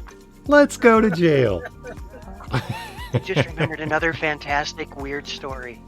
Awesome. Well, actually, it is your roll. Why don't you roll and then tell us about it? Yeah. Because this Well, one, look over you there, two, something distracting. So you're rolling low. Yeah, right. right? 13. My nimble mushroom. Well, Agility. you do have luck. If you wanted to spend 1 point of luck, you could eat the AC. You don't want to do that. You don't want to do that. I do. No, I'm no, going to no, spend no. the one Look, we're luck. in the dream here. This is the dream. You gotta love the dream, man. Gotta love the dream, man. Trust me, once we're done with this, I'm putting you in my mouth. Ladies and Now you gentlemen, get that that's it for the mushroom evening. back. Thank you very much for coming to Viva La Dungeon, Master. Oh, here comes another load of spores. We have 1 luck down, and you have successfully completed that room. Fine. All right, so this story will hit all DMs right in that spot. I created a game, and this is easily 10 years ago. I created a game, and as DMs, we know that our players do not stick to script. Whenever we ask them to go from point A to point B, case in point. exactly. Killing Exactly. priests. Never think they'd do that. Why would you think they'd do that? I love it. Right. So you ask somebody to go from point A to point B, they're going to find every little shiny object to pick up off the ground. Created, beginning of the game, for the characters to go from point A to point B, and then I put a whole bunch of little things that would happen to appease that curious nature of characters. Mhm. The first thing that they came across was a wagon that was broken down, and it was supposed to give them the chance to search it, find out that there was a minor ambush, go and find some goblins and kill them. Mhm. The party walked right by, found the dying man on the wagon, and they went, "Oh, we'll send a bird back to our village to have them bring the healers out here because we're only 15 minutes out of town." I'm like, Yeah. okay, well, makes sense. And they continue to walk. As they're walking, they see this rundown tower just off the road a little ways. Again, it was set up so that they, let's go check out the tower, see what's in there. I would have given them some loot, a little bit of XP, a little bit of lore and whatnot. Huh. Neat. All right, let's go. Nothing. They just looked Right. at it and went, okay, we're going. They have to travel cross land or through the forest to get from the Get to road they Grandma's. were on. Right. To get from the road that they're on to the pass and them to their destination. And in between, I had some bugbears fighting some owl bears, and the battle had been going on to where they were pretty well weakened, so the party could get some easy XP. I rolled stealth and walked around the combat. They then get to one of the major moments in the game to set up the plot point that they're going to be getting to. Ran into the King's Guard. The King's Guard's like, yeah, we're going to go check that place out. Okay, have fun with that. And they continued on. Just keep cruising. They get to the city. The king says, hey, this is what I want you to do. You need to go here and do this thing. They get to where they're supposed to go, and they're underpowered. They're not high enough level. Why don't we have the XP to do this? You skipped every fucking thing in the beginning of the game. That's why I in games like Dungeons and Dragons, I feel like the sandbox approach isn't as great an idea. It's more of an armchair great idea. Like a lot of players need that whole like, okay, this is what you got to do because this is what the NPC needs you to do, the king or whatever. You got to go do this. Yeah. You got to do that. They need that direction. Yep. You know. So that was probably one of my other favorite weird moments in gaming because it's like you guys did the exact opposite of what almost every other group in the history of D&D. You guys did what you were supposed to do. What did we get? I'm sure I'll have more stories. I'm gonna have more stories for you though. I just started a campaign of all bods. Of all Yeah, bods? Turned into murder. Of all murder bods. hobo bods. Murder hobo Murder bods. hobo bods. There's So, an album I'll title. come back in a little while later. Yeah, Are you yeah. I was streaming looking that forward one? to hear that. Yeah. Is that Okay, I will your have to Friday watch that shows one. or no? Not That's Friday. Wednesday. Wednesday. That's Wednesday. Okay, right on. Okay. I'll Well, have to oh, poke it's- in for that one. That sounds fun. That's on the Pyro Club. Oh, But so that's I will okay. have to check that Pyro out. Club. Club. In the club. Hey, Asmodeus. What is up, buddy? I think no, I Melodious. did that wrong. Oh well. Yeah, you did. There you do. Pyro. Oh, it's the. That's why. The Yeah. Pyro Club. All right. Let us. Thank you very much, Stooley. You fought Easy, Kevin. Good to valiantly. see you, man. You fought valiantly. What was the loot award this time around, gentlemen? The gloves. Was it I gloves? find hanging off my mushroom tip. Gloves. Leather gloves of ninja. Gloves of the ninja. Plus Lots one of gloves, One no agility. agility, love. plus 2 AC.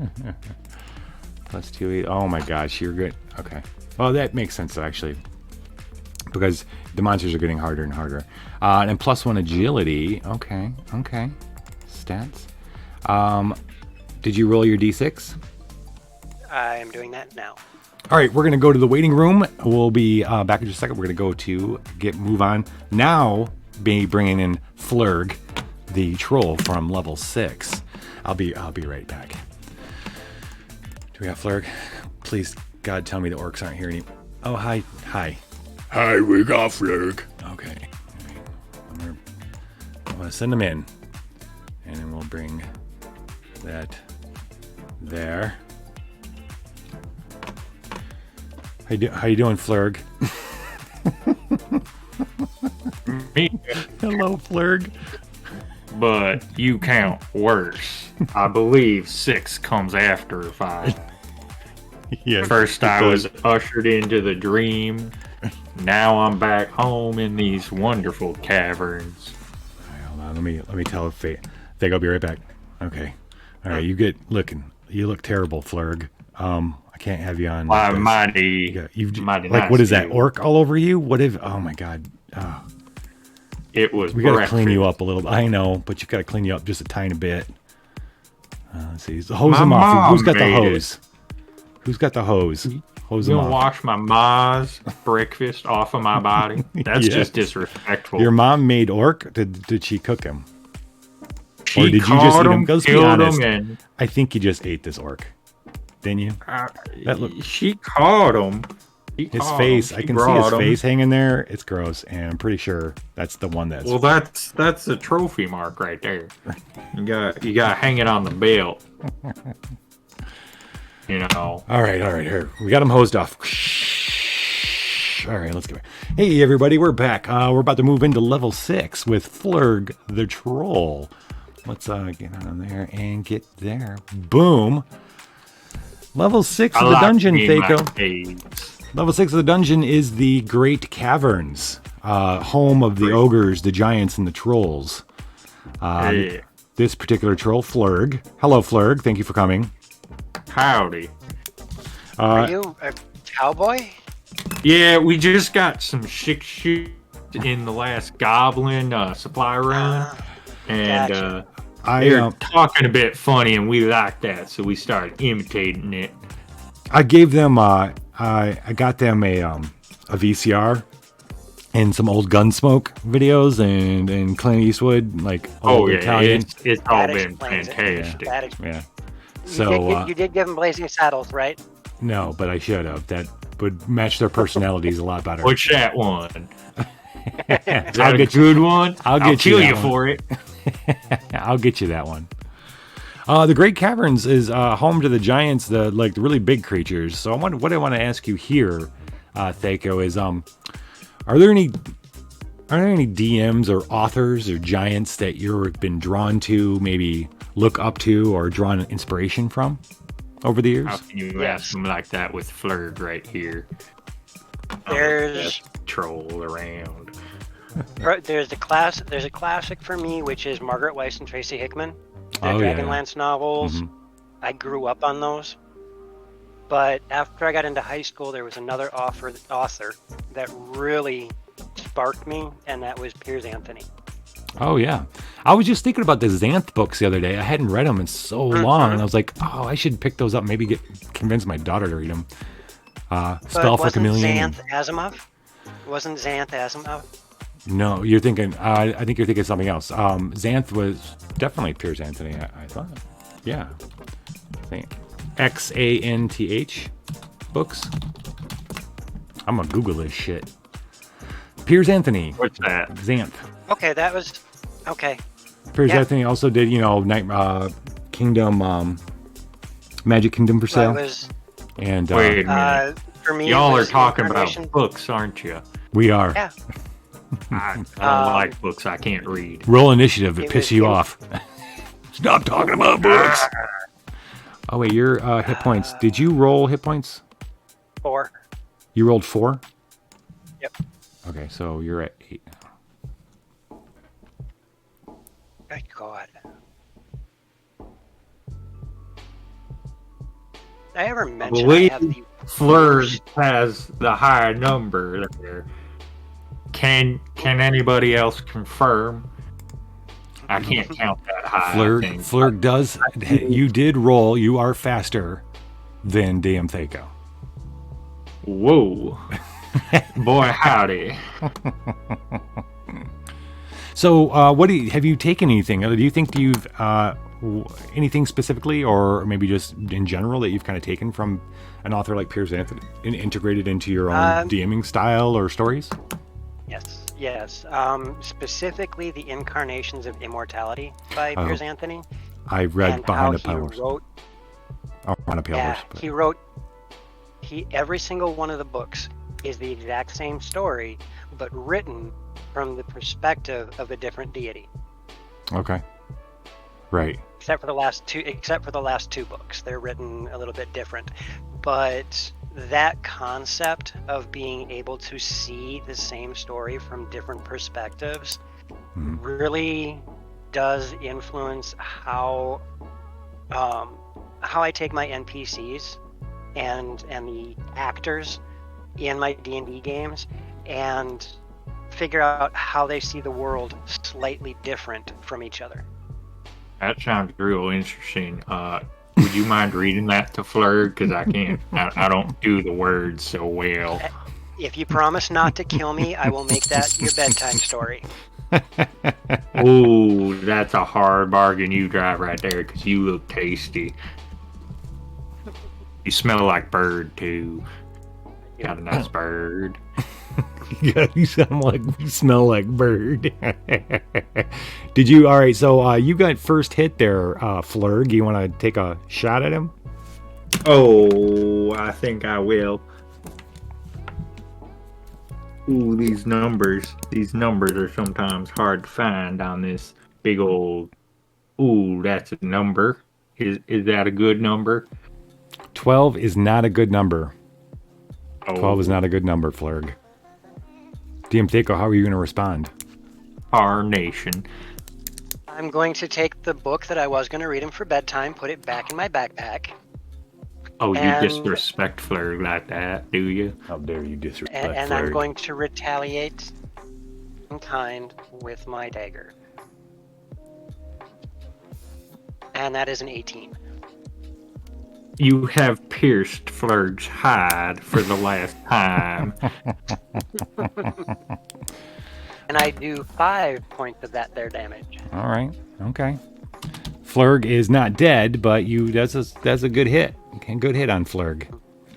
Flurg will never die in Flurg's mind. Exactly. So, any other authors that particularly stand out? Authors, not so much. Those two had. Oh, or those Margaret three. Weiss and Tracy Hickman. Yeah, I mean, Dragonlance was the shit. Yeah. Um, I should be getting some Dragonlance TTRPG material here soon too. oh, the old stuff, or is there new stuff? Yeah, Okay. the old stuff. I decided that was. I have a friend of mine. Oh. But no, with the Margaret Weiss and Tracy Hickman stuff, they are looking at making a new set of books for Dragonlance. They're just working some stuff out with WotC. But as towards other influences, a lot of it comes from the animes that I watch as well. Oh, there you go. I watch a ton of anime, and there's influences of Fairy Tail, Hunter x Hunter, Ninja Scrolls. That was the first one I ever watched. Cowboy Bebop. Little elements from each of those. Wait. Did you just say cowboys? I did. But if you want a better cowboy anime, check out Trigun. I don't But yeah. think we get such great reception down here in the caverns, but Flurg is gonna No, try. the reception takes a tank in the caverns. Gotcha. Yeah, we gotta go I'll have to- good old That's why it's the we got a TV that VCR. fizzles. Yes. We'll see if we can find the VHS for you. Or is Yeah. it a Betamax? It's VHS. I mean, we're not that kind of monster. Fair enough. But yeah, the animes are another huge influence. As a matter of fact, for Loramir, I use the guild battles from Fairy Tail as one of the mechanics in Loramir. Okay. All right. Right on. Awesome. So, I mean, the big message here is DMs grab their inspiration from lots of different sources and will straight Everywhere. up. Yeah. And it's innovation and stories come from taking bits of things from all these different places. It's never a pick up and steal. You're inspired. You take a little bit from one thing you've seen and you bring it together with something else. And usually something brand new comes out of that. Oh yeah.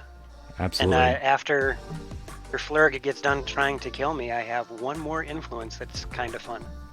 Flurg, you're gonna take your shot? Take your shot. I'm gonna call upon the great Riddabill family, and we're gonna have a hoedown with a multi-chess. If you've ever had one, it's real. It's a good troll tradition. You get to play 3 people at once. So you got to play a game of chess with a giant, a troll, and an ogre. It's an intelligence check. We're pretty smart in when it comes to the moving of the pieces every once in a while, you know. We think this one goes in an L shape. That hurts me so bad. Do I you- play chess. That hurts my brain. Well, a 19 certainly beats them. I think you might have made. Okay. How could you have beat 3 people simultaneously? That don't make sense in Flurg's brain. How dare you hurt Flurg and his family? It was the Riddabill family? Riddabill family. We got Kenneth over there. He's the giant.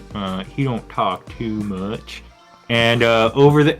Hey, that's a new one. He must have been born yesterday. He don't know chess too well then, I guess. You guys forgot about en passant. What now? En Who is passant, that? That's one of the moves that you can do with the pawn. Which one of them is a pawn? The little one. Oh, like you. Okay, I see. Wait a minute. You kind of walked right into that one, buddy. I did. So what was that other influence? That other influence is probably one of my favorite 80s bands, Man of War. Okay. Their songs are very much Norse oriented. They are stories as much as they are songs at the same time. Okay. And fun side note, I got to run the light show for them about 10 years back, 11 years back. So I got to see my favorite band by working for the show. That's awesome. Heck yeah. That's fantastic. Why don't you take a swing at this silly troll? Yeah, see if I can do anything about that. I'm not silly. You gotta roll better than that. That is a 6. Flurg, it's your turn. I am going to spit in this man's face, and I'm going to use my innate troll-like ability to regen my health that he done did to me. Damn trolls. Go ahead and heal 1d4 damage there, Flurg. 4. Oh, that's the maximum. 4. All right. I believe that puts me up at my top health, does it not? I believe so. Seriously, Seiko, guys? you've got... This might be your biggest challenge yet. What are you gonna do? You got a cowboy hat coming.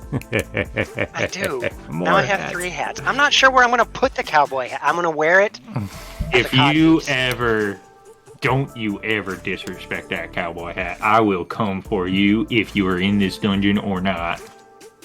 If you pledge to give the cowboy hat to the troll, you might be able to persuade him to let you go. You know what? Let's try that. I'm going to grab this absolutely wonderful, wonderfully made elven Stetson and hold it out to the troll.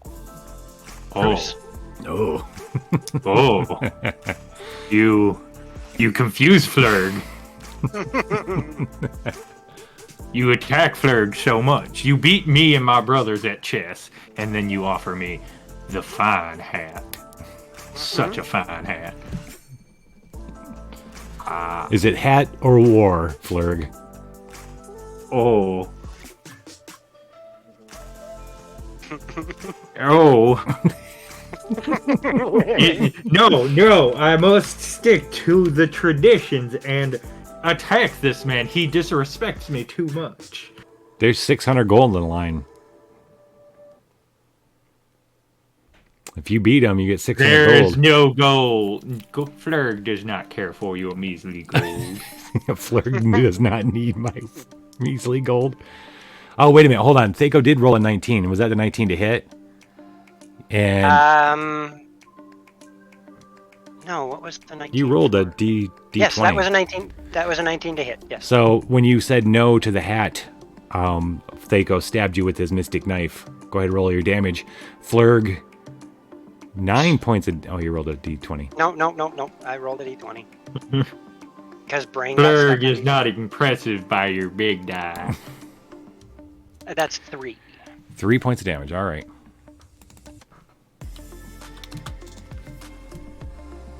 Flurg, it's on you. You rolled a 15, so you missed. Thaco, it's Flurg on you is again. disappointed by this outcome. Thaco, it's on you I again. do apologize, and I'm going to see if I can do a little nuanced thing here. I'm going Okay. to throw the cowboy hat into Flurg's face as I attack. Okay. To, Give like, him, I don't know. you giving Flurg the distraction. old razzle dazzle by throwing your hat as the distraction. That I am. Flurg is somewhat honored by this move. However, I still miss.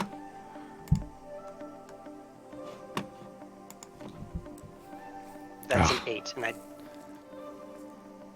How much luck? Oh, yeah, that's a good question. It would be Quite a bit, I believe. 15, But so I'm not 7. too much. I'm But not that no, good I'm at gonna the pass on numbers. that. I You know, Plaid believe Weasel, if I could, I would. I believe it is time for Flurg to do the smackaroos Okay. in this Do the honorable smackaroos. duel. The honorable. Oh, You that's matched my that- AC. that's a large number, I think. Flurg hit. Ooh, This is gonna hurt. That's that is 1d8 points of damage, Flurg. Gotta roll better than that, buddy. Flurg, my pride has taken a back, but the meaty thwack is still ringing in my Meaty. ears. He Meaty. may be skinny, but he full of meat, and meat's them good eats. Gosh, I cannot hit now. That's a 6 to hit. I'm just dancing. I'm pretending to be We got a Ali slap right fight now. going on here at level 6. Thanks, Crow. Oh, I don't believe that smacks him with the meaty thwack. I need to roll a critical or something here. God, another 8. Flurg, put me out of my misery. Flurg is trying, tiny human. I'm an elf. Flurg sees all races the same, as lesser than Flurg. Flurg missed Yeah. again. That's a big number though. Not big How enough. Flurg miss with that big number? I will burn the 2 luck to make that a hit. Okay. You burn luck on Flurg. And 6 damage.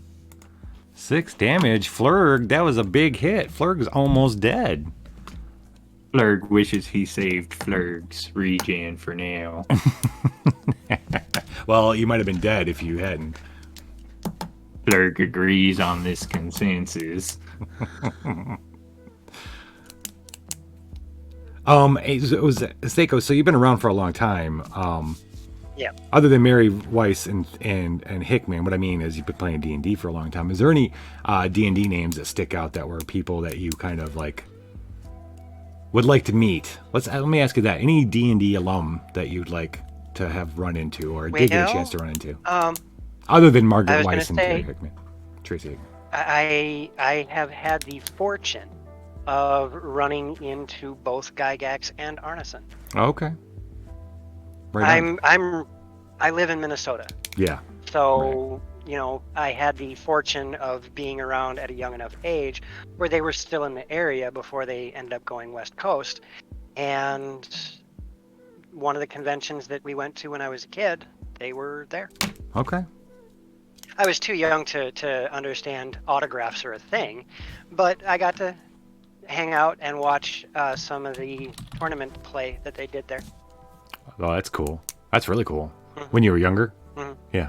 Yeah, I was 10, 9, something like that. Flurg missed Right again. after. 10 or 9? Holy crap, that's awesome. That'd be a cool thing to see. Flurg didn't miss. Your eyes need checking.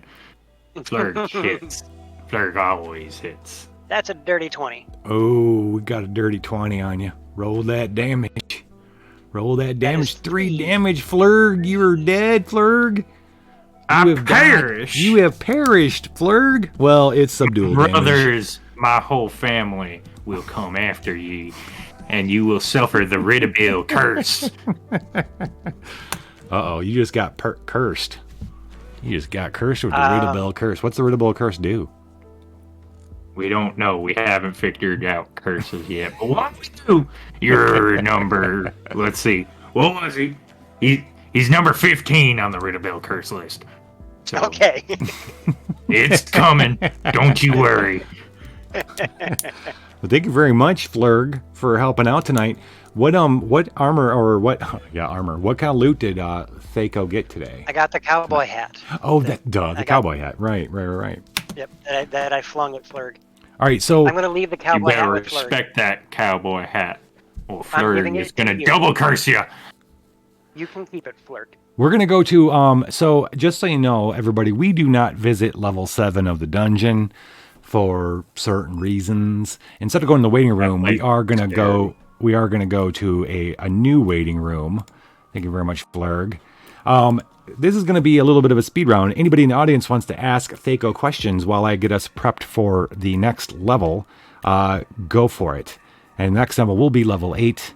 It is home to somebody that it's going to be a pain in the butt for you and me. But I'm going to do this right now. Chat's up on the screen here. You guys can ask Thaco anything you like, and I'll be right back. Okay, I so am far so in- good, guys. Okay. I am an open book. How we doing? How we doing? Oh shit! So, what do you mean and he's I not want to here? say thank you to everybody for being here. Oh, Shit! wait, can they hear me?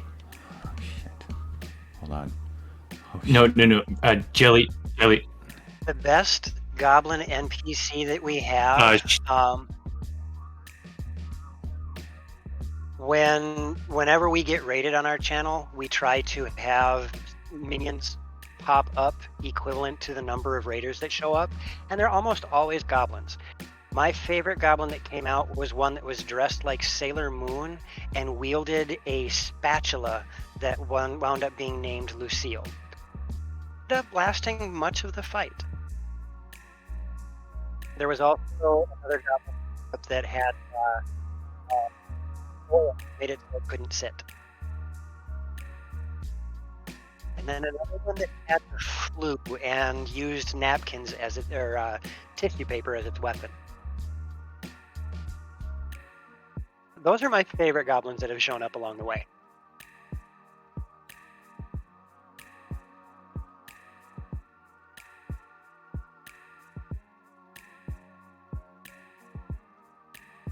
Anybody else out there? And if you're new to D&D or tabletop gaming, you can ask questions about that too. I would love to do that. How do I DM differently on stream than off, or do I? Where is oh shit? Generally, We need oh shit right now. Generally, when I I am play here, on Lich. stream, I tend to watch my language better and avoid certain topics because it can be difficult for some viewers to handle certain topics. When we're not on stream, pretty much anything goes, because if it's at our table, people generally know what's going on at our table, and if we cross a line, it's just a matter of somebody saying, hey, that's enough. So that's the biggest difference I make. Otherwise, my way of DMing is the same on stream and off. What is my favorite PC death? My favorite PC death date is when I had a player decide they wanted to do the classic jump off a cliff and drive their sword into a dragon's head to kill it.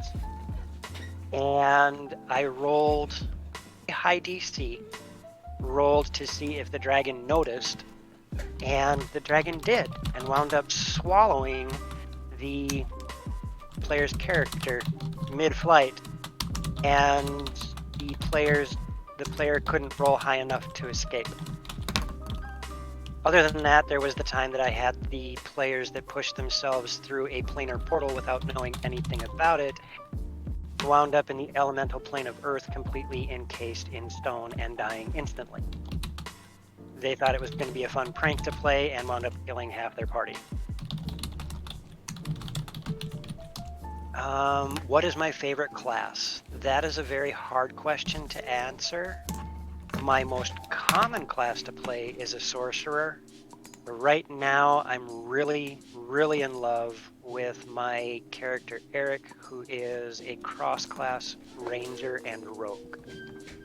Just because he's impossible to pin down and has obscene mobility. It's a toss-up.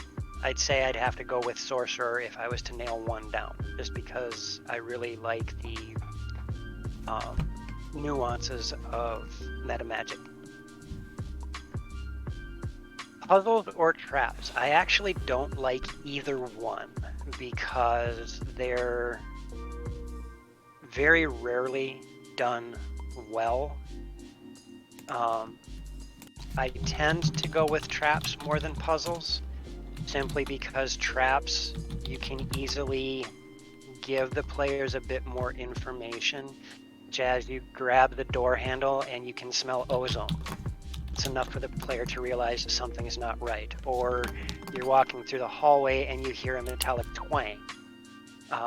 Lets them know they might have hit a tripwire, so they have a moment to respond to it.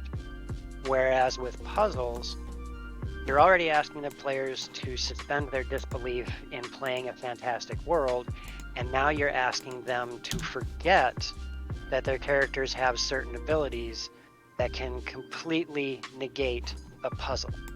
It's almost impossible to do a puzzle in an entertaining way. Now, mind you, again, that's my own personal opinion. So I would end up going with traps more often than puzzles. DM Deco is... we're gonna move to level 8 now. Unless there's more questions. Not yet. Not that I've seen. Fine. They can us come in my lair.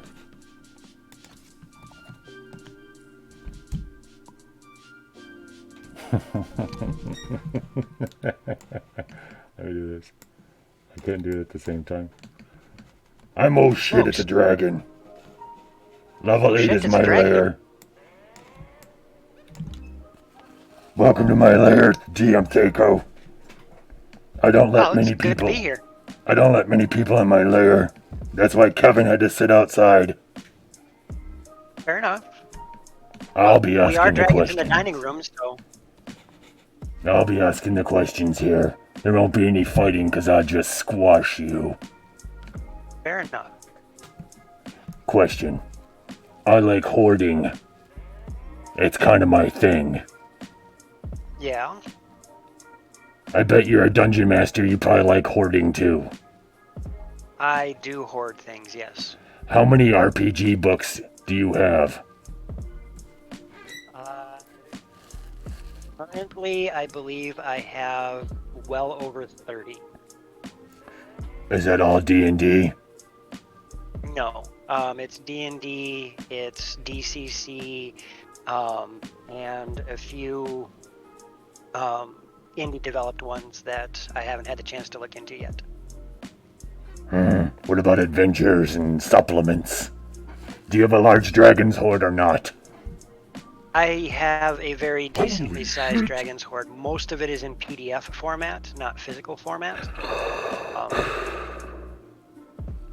But when it comes to adventures and modules, I would say I have close to 60 or 70 of them that I can bounce around with. What about dragon magazines? Fortunately, I don't have any anymore because the stash that I did have was destroyed by someone who didn't realize what they were doing. Was it a fucking adventurer?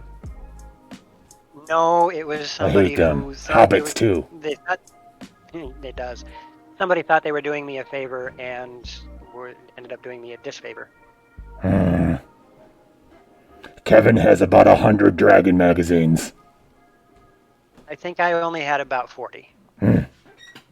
I really liked them. I took them from him. They were.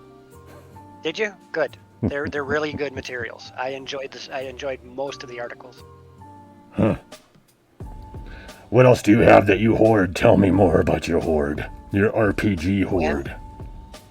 My RPG hoard. I'm currently stockpiled with miniatures that I paint and miniatures that I'm creating, as I just got a 3D printer so that I can make more.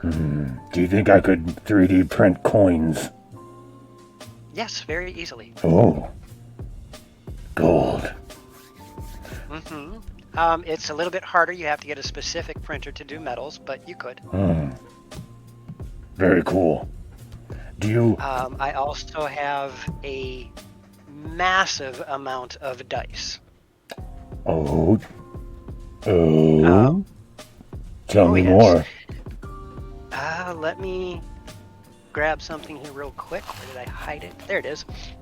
This pouch has 20 dice sets in it, and we have. Decent pouch. I'm gonna break reality here for a moment. What? These tackle boxes hold 20 sets of dice each in them. Oh. It's a decent And hoard. you have and then you have my wife who has probably close to 15 sets of her own as well. On top of that, I have again the 3D printer so I can make more dice. Now to add to the mix, how many fantasy-related books do you have? Fantasy related, I actually don't have too many. I've only got about 20. Many of our books are more in the non-fantasy realm, for research purposes, for schoolwork, because we homeschool our kids. Right. But I don't care about that. I want fantasy hoarding. Let's see. We have about 20 or 30 of them. We just got done grabbing the box set of the Wheel of Time series.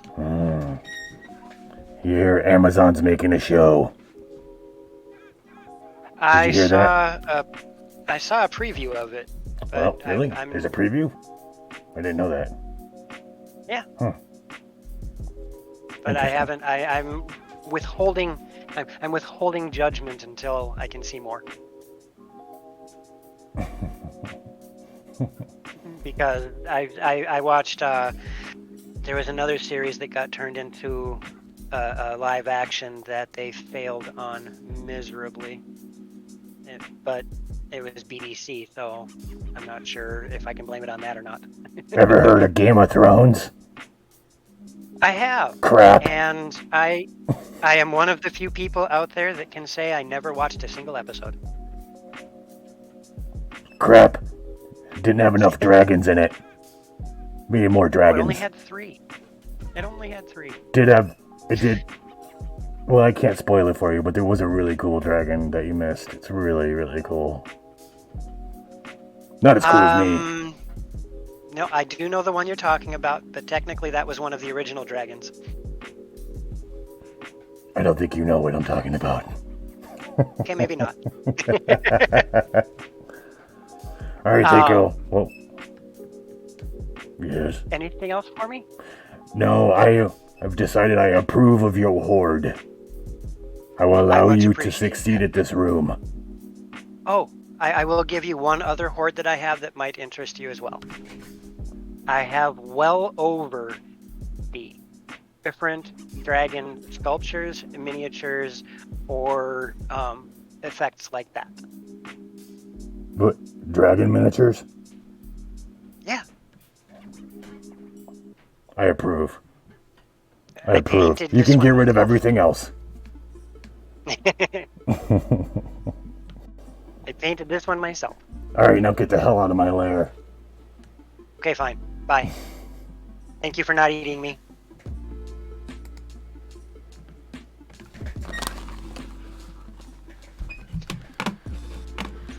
Okay, all right. We're all happy he didn't eat anybody. That's good. That's good. We did good. That was really good. You guys are great. Nobody's dead. Where's Bunny? Where's Bunny? Where's Bunny? Didn't he? Okay, there you are. Okay, good. Okay. All right, everybody get out of shit slayer. Get away. Get away. Okay. Now, who do we got up next? Oh, Joey, the intern. Okay.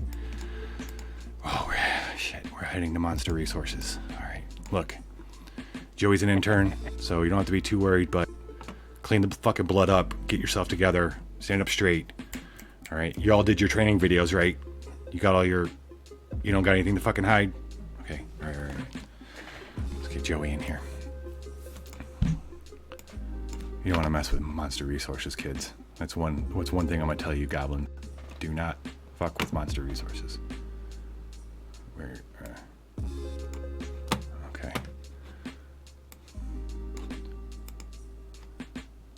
All right.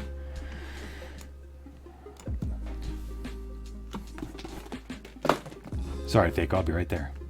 All right, guys. No worries. Let's get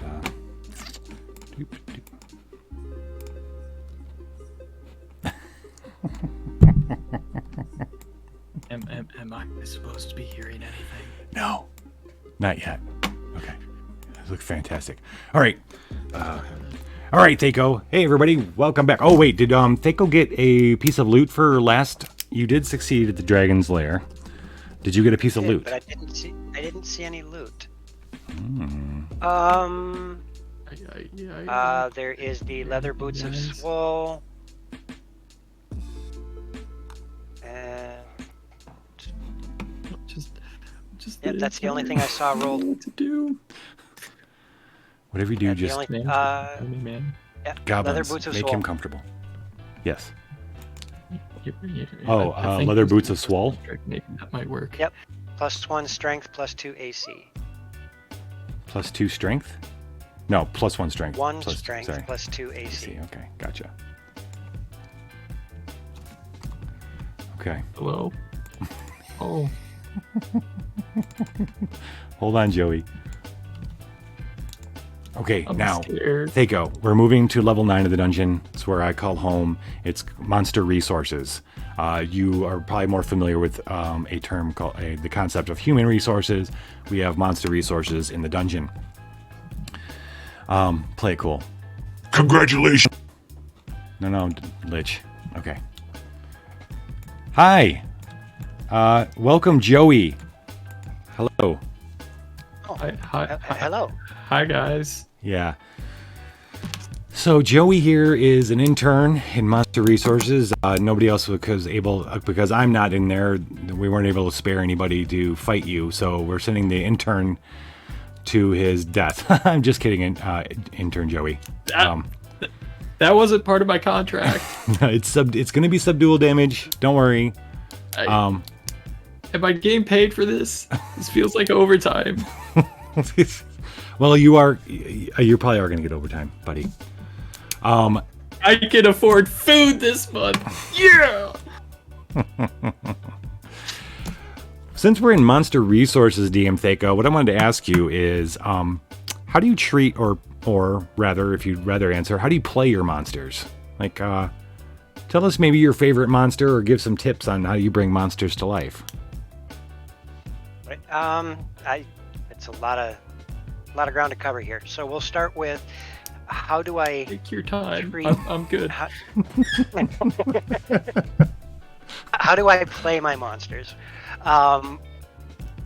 The monsters I try to play with the mentality of what would be a natural response in any given situation. All too often, DMs will only run fight to the death their monsters, whereas let's say you have gnolls that your characters are coming up against. Gnolls, they're intelligent. They know the difference between life and death. They don't want to die. Yeah. So when things go sideways for them, they don't feel like they're going to win. Running away is a real thing for the monsters, and I will have them do that. Right. On top of that, they're smart. So they're not just going to walk up in a line throwing spears. They're going to hide. They're going to set traps. They're going to climb in trees. Those things don't sound very nice. Oh shit, Big Jim, finally. Hey, there's a weapon. So, nobody give it to him. I don't want to die. I find myself, it's easy to get into the thing where the monsters are just the challenge, that the obstacle you have to overcome violently, right? And you know what I mean. It's easy to get locked in that, and you don't pay attention to trying to give them personalities, or much less. I mean, morale. Since basic D&D, morale checks have been a thing where, you know, they lose half their numbers, or, you know what I mean? Like, they're going to want to maybe run away, you know? Yep. And so there's always been mechanics for it, but it's an easy hole to fall into where you're like, all monsters are baddies, and you just got to kill them. Yeah. Well, and since the advent of I shouldn't 3.5, be killed. You're a vampire. You'll be all right. Sorry, Thako, go ahead. Since the advent of 3.5, morale has been MIA. It doesn't exist. So newer DMs don't even realize that was a thing. Oh, right. Huh. Well, here's the deal, Joey. Your job's on the line. You've got to try to take out Thako, or you're not coming into work tomorrow. So you better get rolling. Jeez. Can I use one of my allotted bathroom breaks? No, but you do have some interesting special abilities you could use too once you roll initiative. Well. Oh, wow, so that close. Was rolling well. Yeah. They gave me the loaded dice. They told me to get rid of you. It didn't work. Sorry, sir. I don't know why. I'm going to. You know what's weird is, Yeah. I don't know why. It's because Nick's in here that your quality goes low. Yeah. That's what I've been letting the caverns. Thanks a lot, Joey.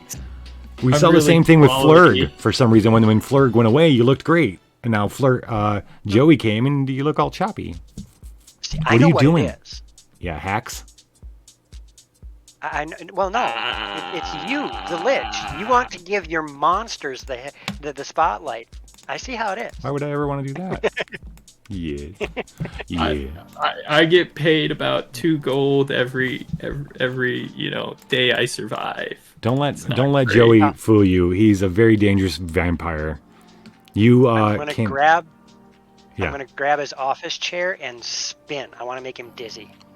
Oh. I don't get a chair, unfortunately. They make me stand the whole time. They don't even give me a standing desk, so it's like at an awkward angle. It's give gold. Exclamation point give gold at whoever the name is. If you want to give somebody gold. And then the number of gold you want to give them. You're actually Joey. What'd you just roll? Did you just roll for something, Joey? That was his initiative. Oh no. Crap. Oh. Oh shit. That was the What right just place. happened? What'd you do? Turn on your camera, Oh, Joey. no! We go. Broke it. I'm just the intern. Don't be mad at me. That was my initiative roll.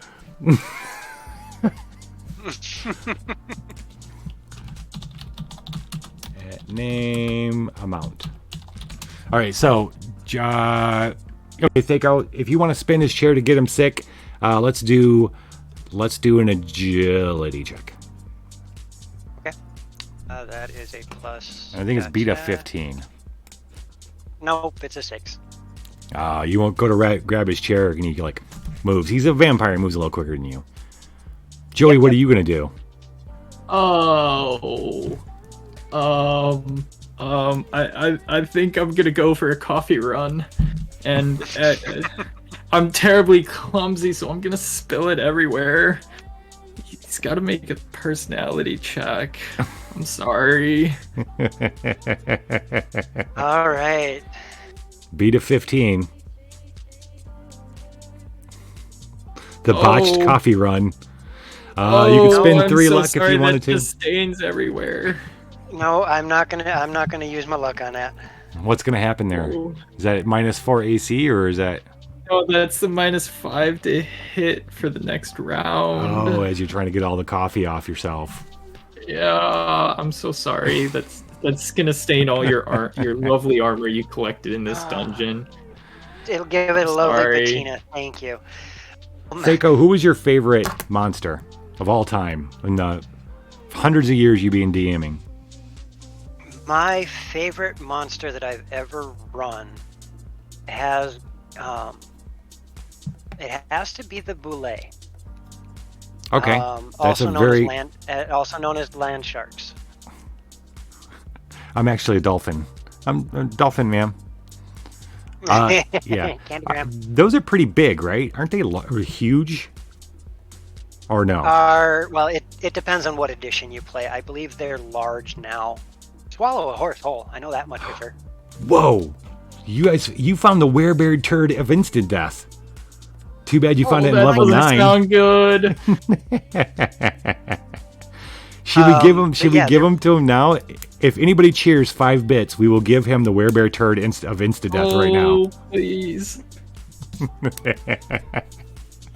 I'm sorry, Thaco. So I- what is it about the land shark that you like so much? There it is, 20 bits. Oh no. I you, Corey.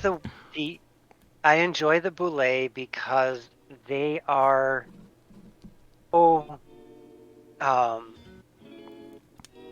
they're meta in a way. Everybody knows Dune, some sort of TV show that has a creature that burrows underground, bursts up, and tries to eat everybody. Thank you, Big Jim. And Yeah, Thank you, that's Big Jim. that's right. There's a winning combo.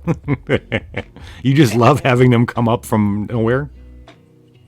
And I will give them the you see as the earth starts to tremble around you, the rocks are starting to move, and they're like, okay, what is it? And then all of a sudden, out of nowhere, this ginormous Ginsu armadillo leaps out of the ground and tries to devour them and or their horse. They just make for some scary creatures. Yeah. What about intelligent creatures? You got any intelligent creatures you really liked? I really haven't had any Actually, of them stand Think out. about it and try to hit Joey. I think it's your turn to try to hit Joey. It is. Joey. You out of nowhere, a werebear turd, petrified werebear turd, falls into your hands. It's a turd of insta death. If you can hit him with it, he will die instantly. I'm not using using the werebear turd. I'm actually going to taunt with it. Okay. We'll kill you instantly, and then try and stab him with the dagger and miss with the dagger. Yeah, unless you want to spend 6 luck, then you could hit him. Not this time. All right, Joey, you got lucky again. What are you gonna do? Thank you, Corey. I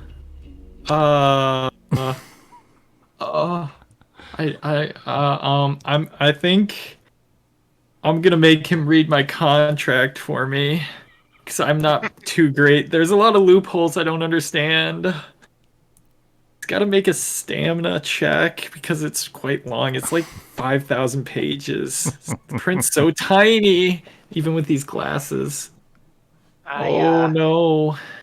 I rolled an 11. Ooh, you want to spend 4 luck or? No, my luck is at a spot that I'm not comfortable spending any. Okay. You're going to get -4 to your AC for the next round. So your AC is 19. I'm sorry. I'm so sorry. That's all right, because now I don't have the -5 to hit, so now I'm going to try and throw the werebear turd at you. Oh. But as towards intelligent creatures, one of my favorite moments was with an Etten. Okay. They are the two-headed giants. And having Ettins converse with themselves in a way where the players can't see them, so they only hear the two voices. I have used Etten to scare my players into running away from what would have been an otherwise easy fight, just because they hear the two of them talking and they're like, "Oh, great, this isn't going to work in our favor." and they'll do things. Or the one that really got me was I had the two heads talking to each other. Players hid because they thought they're going to ambush, and the Etten walked up to a tree, and much like a grizzly bear, scratched his back against the tree. Yeah. And then while he was doing that, the two heads got into an argument. Because I always play them with two different personalities. Yeah. And they watched as the Etten grabbed the tree and ripped it out of the ground. Oh, and geez. seeing that display of strength, all of the players are like, "Nope," and just bolted. The funny part about it is the combined total of the players. Nice, very nice. Thank you very much, Corey. Thank you. The combined challenge of the players outclassed the Etten by almost twofold. Wow. Because of that. I like display. those odds. So it was really funny because at the end of the session, I'm like, "You guys probably could have killed it in 3 rounds." Really? Heck yeah. Yeah. That's awesome. So that's something we definitely want to pick up. You definitely want to, if you're looking for advice to DM games, you can make your monsters really scary, even though they're not as high ranked as, just by doing simple things like that. Displays of power. Mm-hmm. Not like what Joey is. I'm gonna talk to HR. I'm HR. That is a 16 with the turd of death. Joey, I'm sorry. I'm gonna rescue you. I didn't even get to use my last ability. That's so rude. What was your last ability? I was gonna say I don't know. I don't know what it is, but it does something. And that's why you're dead, Joey. That's why you're dead. I'm sorry. Well, we learned something today, didn't we, Joey? Yeah. Didn't we? Okay. I don't know what it was, but we learned something. Hey, we got a raid. I didn't hook up my raid. I gotta fix that for next time. I don't have my raid booty. Oh, you know what? Hi, DM Loxy. Fancy meeting you here. I'm gonna grab more bits. More bits. All the bits. All the bits. All right, we're gonna get. Hold, please. Here we go.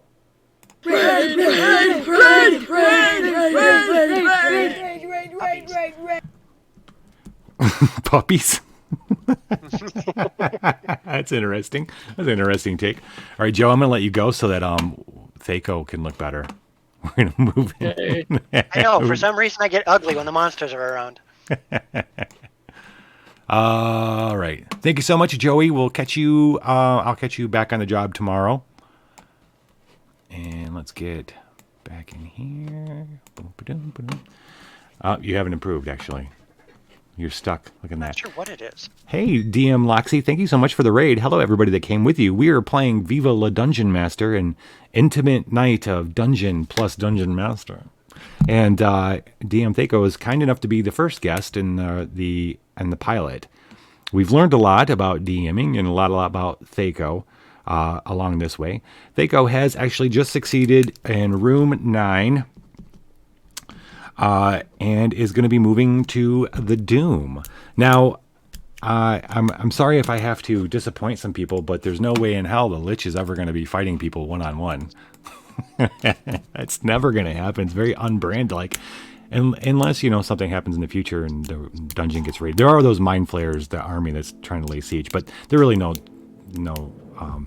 match for the Lich. But, Thaco, you are the Lich has asked for a private audience with you at the end of the show, if you made it that far. Because of the reception, he's not going to actually get you into the Doom. He's broadcasting a video, and so if you'll whenever you can pop over to stream, let me know. And Welcome to the dungeon. We got fun and games. Joey the intern just joined the dungeon. Awesome. Good, fantastic. Who's the leather daddy? I have it pulled up, and leather daddy, that would be me. I All would right. say that there is about a 5-second delay. Okay. I'm going to play the video, and then you can answer the Lich. Oh, you know what? Hold on one second. I got to make sure that this is going to work the way I want it to, because... Oh, it does. Okay. No one's going to be late. Oh, wait. We got desktop audio, it looks like. Or we're going to try it. Maybe we'll flip back to here, then you can answer them.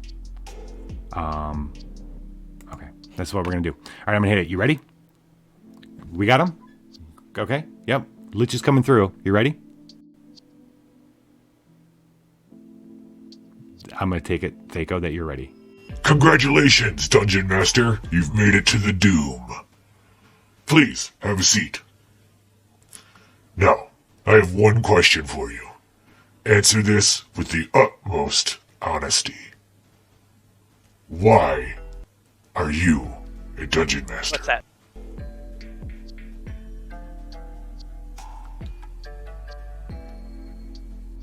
So the Lich wants to know, why are you a DM? I really enjoy hanging out with my friends and building this fantastic adventure. It's both playing the game, hanging out with everybody. It's a creative outlet and a way to just be with people that I enjoy being around. Congratulations, Dungeon Master. You've made it to the Doom.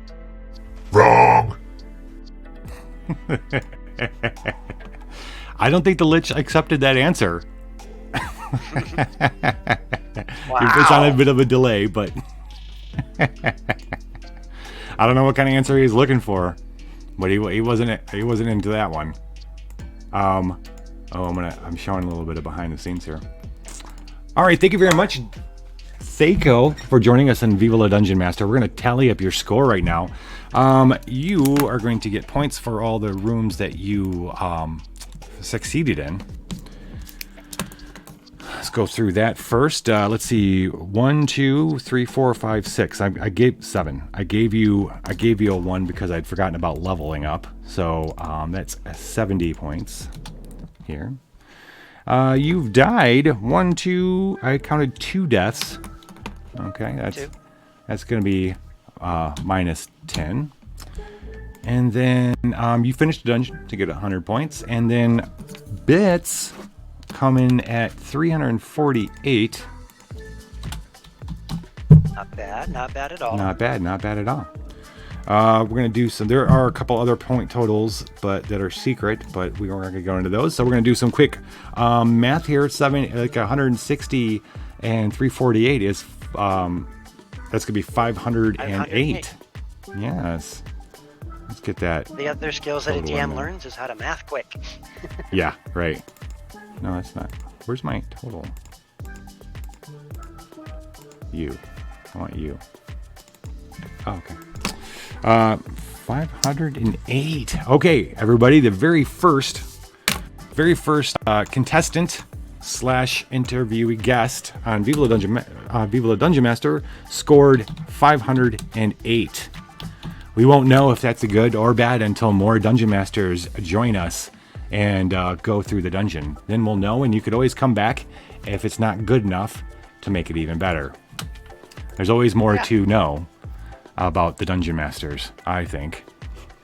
Thank you so much for being a good sport. Now it just took a few minutes for Joey to be out of the way for you to get clear and nice again. In your leather armor. I'm all pretty again. No, you don't get any days off, Joey. You're an intern. Thank you so much, everybody in chat, for dropping all the loot bombs so we could get all the cool stuff you have. I wasn't able to keep track. Could you DM me everything you ended up with, Thako, if you kept track of it? You kept track of it? Did you not? Oh, that'd be awesome.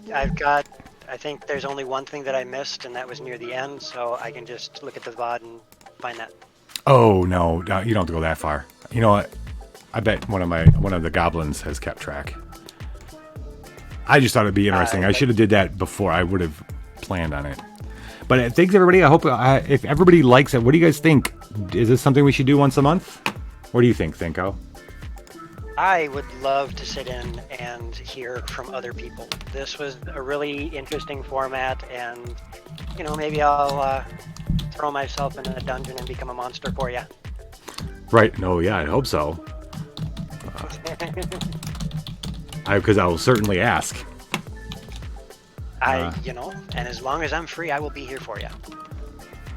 All right, let's just pull chat while we figure out where we're gonna raid into.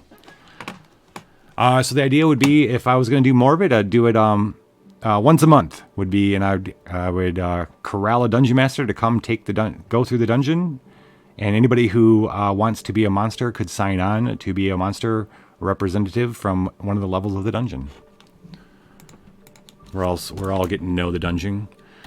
All right, let's see who's. Yeah, I enjoy that. Thanks, Last War Poodles. Hey, it was really good to see you, buddy. Glad you stopped by. It's a good one to stop by. I haven't seen Last War Poodle in a while. I know. Glad to see you're back on Twitch. I will treasure that moment with you, Jim. That's okay. Yeah, that's what I was forgetting. Thank you. Oh, the werebear turd of instant death. Yes.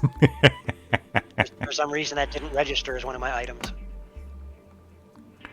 We're gonna go say hi to another dungeon master.